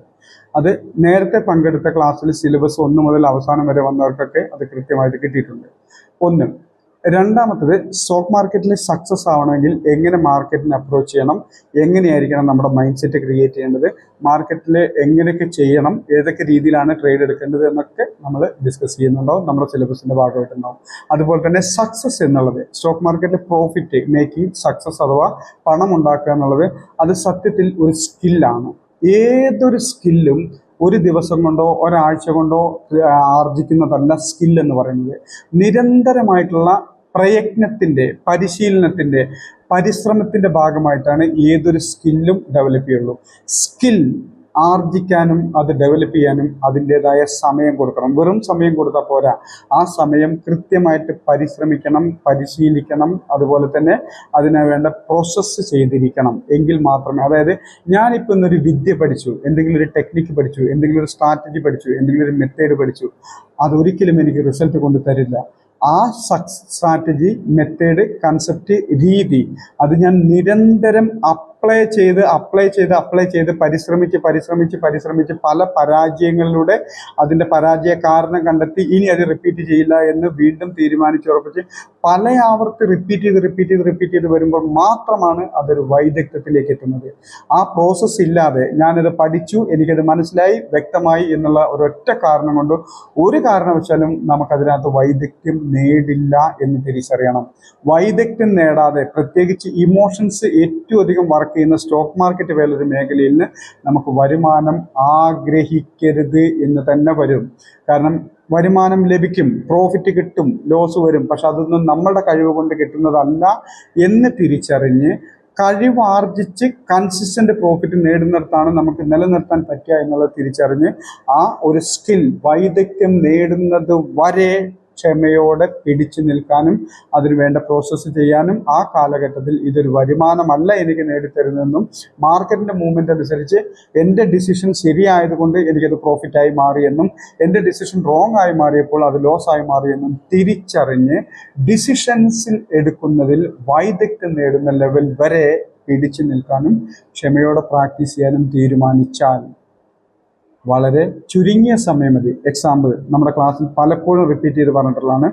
തുടക്കം മുതൽ നിങ്ങൾ വൈദഗ്ധ്യം എന്ന ലെവലിലേക്ക് എത്താൻ 1 മാസമോ 3 മാസമോ 6 മാസമോ 1 വർഷമോ 3 വർഷമോ സമയമെടുത്തോ, നിങ്ങൾ എത്ര സമയം എടുക്കുന്നോ വൈദഗ്ധ്യം നേടാൻ, വൈദഗ്ധ്യം നേടിക്കഴിഞ്ഞാൽ അതിൻ്റെ 4/1 സമയം മതി അത്രയും കാലം നിങ്ങൾ നഷ്ടപ്പെടുത്തിയതോ അല്ലെങ്കിൽ നിങ്ങൾക്ക് കിട്ടാതെ പോയിട്ടുള്ളതായിട്ടുള്ള വരുമാനം നേടാൻ. ഉദാഹരണം, ഞാൻ വൈദഗ്ധ്യം നേടാൻ 3 വർഷം എടുത്തു എന്ന് വെക്കുക. 3 വർഷം കൊണ്ട് ശരാശരി ഒരു വർഷം എനിക്ക് 5 ലക്ഷം രൂപയാണ് എൻ്റെ ഏർണിങ്സ് എങ്കിൽ 3 വർഷം കൊണ്ട് 15 ലക്ഷം രൂപ ഞാൻ ആർജിക്കേണ്ടി വരും. ആ 3 വർഷത്തിൻ്റെ 4/1 വെറും ഒരു വർഷത്തിൽ താഴെ സമയമുണ്ടെങ്കിൽ 15 ലക്ഷം രൂപ ഏൺ ചെയ്യാനുള്ള സ്കിൽ വൈദഗ്ധ്യം ഞാൻ നേടിയിട്ടുണ്ടാകും. ഇതുവരെ ക്ഷമയോടെ പിടിച്ചു നിൽക്കാൻ പറ്റുന്നുള്ളവർക്കുള്ളതാണ് സ്റ്റോക്ക് മാർക്കറ്റ്. വീണ്ടും പറയുന്നു, ഞാൻ ഈ പറഞ്ഞ കാലഘട്ടവും ഈ വൈദഗ്ധ്യവും നിങ്ങൾക്ക് ഓപ്ഷൻസിൽ ചെയ്യുന്നവർക്കാണ് ഇത്രയും കാലത്തിൻ്റെ ആവശ്യം. ഇക്വിറ്റിയിലോ ഇൻവെസ്റ്റ്മെൻറ്റിലോ സ്വിംഗ് ട്രേഡിങ്ങിലോ ഓപ്ഷൻസ് ഒഴികെ ഫ്യൂച്ചർ ആൻഡ് ഓപ്ഷൻസ് ഒഴികെ ബാക്കി ഏത് സെഗ്മെൻറ്റിൽ നിങ്ങൾക്ക് ട്രേഡ് ചെയ്യാനോ ഇൻവെസ്റ്റ് ചെയ്യാനോ ഇത്രയും കാലം ആവശ്യമില്ല. പ്രത്യേകിച്ച് നമ്മുടെ സിസ്റ്റം പഠിക്കുന്ന നമ്മുടെ കോഴ്സ് പങ്കെടുത്ത ഒരാളെ സംബന്ധിച്ചിടത്തോളം അത്രയും കാലത്തിൻ്റെ ആവശ്യമില്ല. കാരണം നമ്മുടെ കോഴ്സിൽ അടിമുടിയിരിക്കുന്നത് പ്രോഫിറ്റ് നേടാനും നിലനിർത്താനും ആവശ്യമായിട്ടുള്ള മെത്തേഡുകളും സ്ട്രാറ്റജികളും മൈൻഡ് സെറ്റ് ക്രിയേറ്റ് ചെയ്യേണ്ടതിൻ്റെയും മൈൻഡ് സെറ്റ് റീപ്രോഗ്രാം ചെയ്യേണ്ടതിൻ്റെയുമായിട്ടുള്ള സെഷൻസ് ആണ് നമ്മുടെ ക്ലാസ്സിൽ അടിമുടിയിരിക്കുന്നത്. നിങ്ങൾക്ക് നന്നായിട്ട് അറിയാം, നമ്മുടെ ക്ലാസ്സിൽ നമുക്ക് റിസൾട്ട് കൊണ്ടുതരാത്ത സ്റ്റോക്ക് മാർക്കറ്റിൽ നമുക്ക് റിസൾട്ട് കൊണ്ടുതരാത്ത ഒരു ടോപ്പിക് പോലും നമ്മുടെ ക്ലാസ്സിൻ്റെ ഭാഗമായിട്ട് വരുന്നില്ല എന്ന് നിങ്ങൾക്ക് നന്നായിട്ട് അറിയാം. ഒരു ടോപ്പിക് പോലും, ഒരു സ്റ്റോക്കിന് ഇങ്ങനെ കാണാൻ പഠിക്കണമെന്നോ, ഒരു സ്റ്റോക്കിൻ്റെ ഇപ്പോഴത്തെ അവസ്ഥ ഇതാണെന്നോ, ഇന്ന കാരണം കൊണ്ടാണ് സ്റ്റോക്കിൻ്റെ വില അല്ലെങ്കിൽ ഇൻഡെക്സിൻ്റെ വില മുകളിലേക്ക് താഴേക്ക്, ഇതിൻ്റെ പുറകെയൊന്നും നമ്മൾ പോയിട്ടില്ല. എങ്ങോട്ടാണ് ഒരു സ്റ്റോക്ക് അല്ലെങ്കിൽ ഇൻഡെക്സ് പോകുന്നത് അതിൻ്റെ ഒപ്പം എങ്ങനെ നിൽക്കണം എന്നാണ് നമ്മൾ പഠിച്ചിട്ടുള്ളത്. അതുകൊണ്ട് തന്നെ നമ്മളോട് നമ്മളുടെ സുഹൃത്തും വഴികാട്ടിയും ക്യാൻഡിൽസ്റ്റിക്കാണ്, അതല്ലെങ്കിൽ ചാർട്ടാണെന്ന് പറയുന്ന പോലെ തന്നെ വളരെ സിമ്പിളായിട്ടുള്ള ഒരു ഒട്ടും കോംപ്ലിക്കേഷൻസ് അല്ലാത്ത മാർഗങ്ങളാണ് നമ്മുടെ സിസ്റ്റത്തിൽ ഫോളോ ചെയ്യുന്നത്. ഇതിന് ആറ്റിറ്റ്യൂഡ്, ഡിസിപ്ലിൻ, സിസ്റ്റം ഈ 3 കൊണ്ടും കവർ ചെയ്തുകൊണ്ട് നിങ്ങൾ സ്വീകരിച്ചാൽ നിങ്ങൾക്ക് ഇവിടുന്ന് പിന്മാറേണ്ടി വരില്ല. തോമസ് സാറ് പറഞ്ഞ 1 ലക്ഷമോ 5 ലക്ഷമോ ഒക്കെ നിങ്ങൾ ഈ 120 പേർക്കും ഏൺ ചെയ്യാൻ പറ്റും. ഒന്ന് ആറ്റിറ്റ്യൂഡ്, മനോഭാവം. സ്റ്റോക്ക് മാർക്കറ്റിൽ പ്രോഫിറ്റ് നേടാനും നിലനിർത്താനും എന്ത് ചെയ്യണം? എന്താണ് സ്റ്റോക്ക് മാർക്കറ്റ്? എന്തുകൊണ്ടാണ് ഇത്രയും ആളുകൾ ഇതിനകത്ത് സക്സസ് ആകാതെ പോകുന്നത്? അങ്ങനെ വരാതിരിക്കാൻ, സക്സസ് ആകാൻ ഞാൻ എങ്ങനെയാണ് എൻ്റെ മനോഭാവത്തിനെ മാറ്റേണ്ടത്? മാർക്കറ്റിനോടുള്ള എൻ്റെ മനോഭാവം, കാഴ്ചപ്പാട് എങ്ങനെയായിരിക്കണം? പണത്തിനോടുള്ള എൻ്റെ മനോഭാവം, കാഴ്ചപ്പാട് എങ്ങനെയായിരിക്കണം? മണി, പ്രോഫിറ്റ് ആൻഡ് ലോസ് വരുമ്പോഴുള്ള ഇമോഷൻസ് വലിയൊരു പ്രശ്നമാണ്. ഈ ഇമോഷൻസ് മറികടക്കാൻ നമ്മൾ കണ്ടു കഴിഞ്ഞു. Money is a tool. പണം ഒരു കൈകാര്യം ചെയ്യാനുള്ള വസ്തു മാത്രമാണ് ലോകത്തിൽ പണം സൃഷ്ടിക്കപ്പെട്ടിരിക്കുന്നത് ഇമോഷൻ ക്രിയേറ്റ് ചെയ്യാനല്ല, കൈകാര്യം ചെയ്യാൻ, ഹാൻഡിൽ ചെയ്യാൻ. അതല്ലെങ്കിൽ നമുക്കതിനെ എന്താ പറയുന്നത്, ഒന്ന് കൊടുത്ത് മറ്റൊന്ന് വാങ്ങാൻ, നമുക്ക് ആവശ്യമുള്ള സാധനം വാങ്ങാൻ വേണ്ടി ക്രിയേറ്റ് ചെയ്തിരിക്കുന്ന ഒരു ടൂൾ മാത്രം, ഉപകരണം മാത്രമാണ് പണം. അതിൻ്റെ അപ്പുറത്തേക്ക് ഒന്നും പണമില്ല. ടൂൾ, ഉപകരണം മാത്രമാണ് പണം. നമ്മളുടെ എന്തും, നമുക്ക് ആവശ്യമുള്ള എന്തും വാങ്ങാനുള്ള ഉപകരണം മാത്രമാണ് പണം. അതിനപ്പുറത്തേക്കൊന്നുമില്ല. നമ്മുടെ കയ്യിലേക്ക് വന്നാൽ കൂടുതലായിട്ട് മീൻസ് അതിൻ്റെ ഒരു സന്തോഷമോ അതല്ലെങ്കിൽ ആഹ്ലാദമോ ആവശ്യമില്ല. കൈവിട്ട് പോയാൽ അതിൻ്റെ സങ്കടമോ ആവശ്യമില്ല. കാരണം ജസ്റ്റ് ടൂൾ, നമുക്ക് കൈകാര്യം ചെയ്യാനുള്ള ടൂൾ മാത്രമാണ്. നമ്മൾ ക്രിയേറ്റ് ചെയ്യുന്ന സാധനം നല്ലത്. പണം നമ്മൾ ക്രിയേറ്റ് ചെയ്യുന്ന സാധനമല്ല. ആ പണം മറ്റുള്ളവരുടെ കയ്യിലിരിക്കുന്ന പണമാണ് നമ്മളിലേക്ക് വരുന്നത്. നമ്മളുടെ പണം മറ്റുള്ളവരുടെ കയ്യിലേക്കും പോകും. അത് പ്രകൃതി നിയമമാണ്, ഒരു സംശയമില്ല.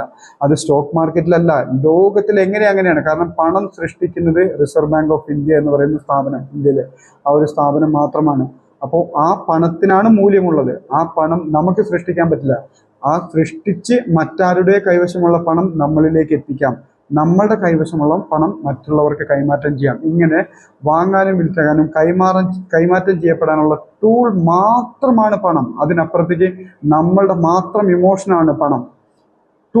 ടൂളായിട്ട് കാണാൻ ശ്രമിച്ചു കഴിഞ്ഞിട്ടുണ്ടെങ്കിൽ പണം കൈകാര്യം ചെയ്യാൻ നമുക്കറിയാം.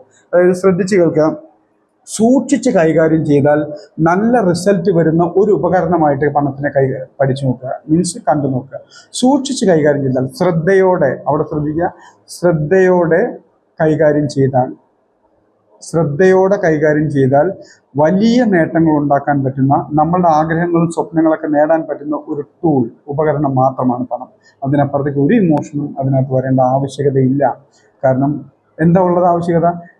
ഡീപ്പായിട്ട് ചിന്തിച്ച് നോക്കുമ്പോൾ നമുക്കറിയാം അതിനപ്പുറത്തേക്ക് എന്താണ് പണം. ആർജിച്ചതോ ആർജിക്കാനുള്ളതോ നഷ്ടപ്പെടുത്തിയതോ ഇനി നഷ്ടപ്പെടുത്താനുള്ളതോ നേടാനുള്ളതോ എന്ത് തന്നെയാണെങ്കിലും നമ്മളുടെ സ്കിൽ, എഫേർട്ടിൻ്റെ ഫലമായിട്ട് നമ്മളിലേക്ക് വരുന്നു. ആ മറ്റുള്ളവരുടെ എഫേർട്ടിൻ്റെ ഫലമായിട്ട് മറ്റുള്ളവരിലേക്ക് പോകുന്ന ഒരു ടൂൾ മാത്രമാണ് പണം. ഈ പണത്തിന് ഇമോഷണലി നമ്മളാണ് കൈകാര്യം ചെയ്യുന്നത്, വേറെ ആരുമല്ല, നമ്മൾ ഓരോരുത്തരും. ഈ ഇമോഷണലി കൈകാര്യം ചെയ്യാൻ സ്റ്റോക്ക് മാർക്കറ്റ് ഒരു പ്രധാന കാരണം തന്നെ. പലരും പറയും ഞാൻ ഇത്ര വർഷം കൊണ്ട് കഷ്ടപ്പെട്ടുണ്ടാക്കിയ പണമാണ്, അത് വെറുതെ കളയാനുള്ള കാര്യമില്ല. വെറുതെ ഒന്നും പണം നമ്മുടെ കയ്യിൽ നിന്ന് പോകുന്നില്ല, ആവശ്യത്തിന് തന്നെ ഉപയോഗിക്കുള്ളൂ. അപ്പോൾ പണത്തിനെ ഹാൻഡിൽ ചെയ്യാൻ ശീലിച്ചാൽ മാത്രം മതി, കൈകാര്യം ചെയ്യാൻ ശീലിക്കുക. ഹാൻഡിൽ ചെയ്യാന്ന് പറഞ്ഞാൽ കൊടുക്കാൻ മാത്രമല്ല, എന്ന് വാങ്ങാനും ശീലിക്കണം, നേടാനും ശീലിക്കണം. പണം ടൂൾ ആയിട്ട് ഉപയോഗിക്കാൻ ശീലിച്ചു കഴിഞ്ഞാൽ പകുതിയിലധികം ഇമോഷൻസും മാറി നിൽക്കും. ഇത്രയാണോ നമ്മൾ ഇതുവരെ നേടിയിരിക്കുന്നത്? ഈ ജീവിതകാലത്തിൽ ഇന്നേ വരെ ഞാൻ എന്താണോ നേടിയിരിക്കുന്നത്, സമ്പാദിച്ചിരിക്കുന്നത്, അതെൻ്റെ ഇന്നലെ വരെയുള്ള അറിവുകളും കാഴ്ചപ്പാടുകളും മൈൻഡ് സെറ്റും ഉപയോഗിച്ച് ഞാൻ നേടിയതാണെങ്കിൽ, ഈ അറിവുകളും കാഴ്ചപ്പാടുകളും മൈൻഡ് സെറ്റും ഇംപ്രൂവ് ചെയ്താൽ ഇന്നലെ വരെ നേടിയതിനേക്കാൾ കൂടുതൽ നേട്ടം ഇനി അങ്ങോട്ട് എനിക്ക് നേടാൻ കഴിയുമോ ഇല്ലയോ? കാരണം പ്രകൃതിയിൽ ഒരുപാട് അവസരങ്ങൾ നമ്മുടെ മുന്നിലുണ്ട്. സ്റ്റോക്ക് മാർക്കറ്റ് ഉൾപ്പെടെ ഒരുപാട് അവസരങ്ങൾ നമ്മുടെ മുന്നിലുണ്ട്. ഇന്ന് എൻ്റെ കയ്യിൽ എന്തെങ്കിലും ഉണ്ടെങ്കിൽ അത് ഇന്നലെ വരെയുള്ള എൻ്റെ അറിവ് കൊണ്ട്, കാഴ്ചപ്പാട് കൊണ്ട്, എൻ്റെ ആറ്റിറ്റ്യൂഡ് കൊണ്ട്, അല്ലെങ്കിൽ എൻ്റെ അറിവും കാഴ്ചപ്പാടും സ്കില്ലും കൊണ്ട് ഞാൻ നേടിയെടുത്തതാണ്. അപ്പോൾ അതിനേക്കാൾ കൂടുതൽ ഞാൻ നേടണമെങ്കിൽ എൻ്റെ അറിവും കാഴ്ചപ്പാടും സ്കില്ലും മനോഭാവവും ഞാൻ വർദ്ധിപ്പിച്ചാൽ മതി. ഇന്നലെ വരെ നേടിയത് മുഴുവൻ നഷ്ടപ്പെട്ടാലും അതിനപ്പുറത്തോട്ട് ഇന്നലെ വരെ നേടിയതിൻ്റെ എത്രയോ മടങ്ങ് നേടാൻ ഇനിയും എന്നിൽ ശേഷിയുണ്ടാവും. പക്ഷേ ഞാൻ ഇമോഷണലി ആണ് പണത്തിനെ അപ്രോച്ച് ചെയ്യുന്നതെങ്കിൽ, പണത്തിനോടുള്ള എൻ്റെ ആറ്റിറ്റ്യൂഡ് ഇമോഷണലി ആണെങ്കിൽ, അയ്യോ ഞാൻ ഇത്രയും നാളെ നേടിയതല്ല, എൻ്റെ കയ്യിൽ നിന്ന് പോയല്ലോ, ഇനി ഞാൻ എന്ത് ചെയ്യും, ഈ ഇമോഷണലി ആണ് ഞാൻ പണത്തിനോട് അപ്രോച്ച് ചെയ്യുന്നെങ്കിൽ ഒരു സംശയം വേണ്ട, എൻ്റെ നേടിയത് നഷ്ടപ്പെട്ട് കഴിഞ്ഞാൽ അതിനൊപ്പം ഞാനും നഷ്ടമാവും. ഇനി അതിനപ്പുറത്തേക്ക് നേടാനുള്ള ശേഷി എന്നിലില്ല. കാരണം ഇമോഷണലി എൻ്റെ ശേഷിയെല്ലാം ഞാൻ തകർത്ത് കളഞ്ഞിരിക്കുന്നു. ഇമോഷണലി എൻ്റെ എല്ലാ അറിവിനെയും കാഴ്ചപ്പാടിനെയും സ്കില്ലിനെയും ഞാൻ തകർത്ത് കളഞ്ഞു. എനിക്ക് നേടിയത് മുഴുവൻ നഷ്ടപ്പെട്ടല്ലോ, ഇനി ഞാൻ എന്ത് ചെയ്യും, എനിക്കിനി അതിനുള്ള കഴിവില്ലല്ലോ, ഇനി എവിടുന്ന് പണം കിട്ടും, ഇതൊക്കെ ചിന്ത. ഈ ഇമോഷണലി ഇനി അങ്ങോട്ട് നേടാനുള്ള എല്ലാത്തിനെയും ഞാൻ തകർത്ത് കളഞ്ഞിരിക്കുന്നു. ഈ മണി ഒരു ടൂളായിട്ട് കാണുക, പണത്തിന് ഒരു ടൂൾ, ഒരു ഉപകരണമായിട്ട് കണക്കാക്കി കഴിഞ്ഞിട്ടുണ്ടെങ്കിൽ അത് കയ്യിലോട്ട് വന്നാലും തിരിച്ചിറങ്ങിപ്പോയാലും ഇനി എത്രമാത്രം നേടിയാലും എത്രമാത്രം നമ്മൾ മറ്റുള്ളവർക്ക് കൊടുത്താലും നമുക്കൊരു ഫീലും ഉണ്ടാവില്ല. അതിനെ ഹാൻഡിൽ ചെയ്യാൻ ഈസിയായിട്ട് നമ്മൾ പഠിച്ചിരിക്കും. ഒരു ഷർട്ട് നമുക്കറിയാം, പണം കൊടുത്ത് വാങ്ങുന്നു, അത് നമുക്ക് ഒരു തൃപ്തി വരുന്നവരെ അല്ലെങ്കിൽ ഉപയോഗിക്കുന്ന കാലം വരെ നമ്മൾ ഉപയോഗിക്കും. അത് കഴിയുമ്പോൾ അതിനേക്കാൾ നല്ലത് അടുത്ത് നമ്മൾ സ്വീകരിച്ച് കഴിയുമ്പോൾ ഇത് കുറച്ച് കാലത്തേക്കും കൂടെ ചിലപ്പോൾ ഉപയോഗിക്കാം, പിന്നെ പതുക്കെ ഇതങ്ങ് മറന്നു കളയും. പണവും അതുപോലെ, നമ്മൾ ഉപയോഗിക്കുന്ന ഏതൊരു ഉപകരണവും പോലെ തന്നെയാണ് പണം. ഒരിക്കലും അത് സൂക്ഷിച്ചു വെച്ചുകൊണ്ട് വളരാനൊന്നും പോകുന്നില്ല, ഉപയോഗിക്കുമ്പോൾ മാത്രമാണ് വളരുന്നത്. പണത്തിനോടുള്ള ആറ്റിറ്റ്യൂഡ്, പണത്തിനോടുള്ള നമ്മുടെ മനോഭാവം മാറിയാൽ തന്നെ ജീവിതത്തിൻ്റെ പകുതി പ്രശ്നങ്ങളും ഒഴിവാകും.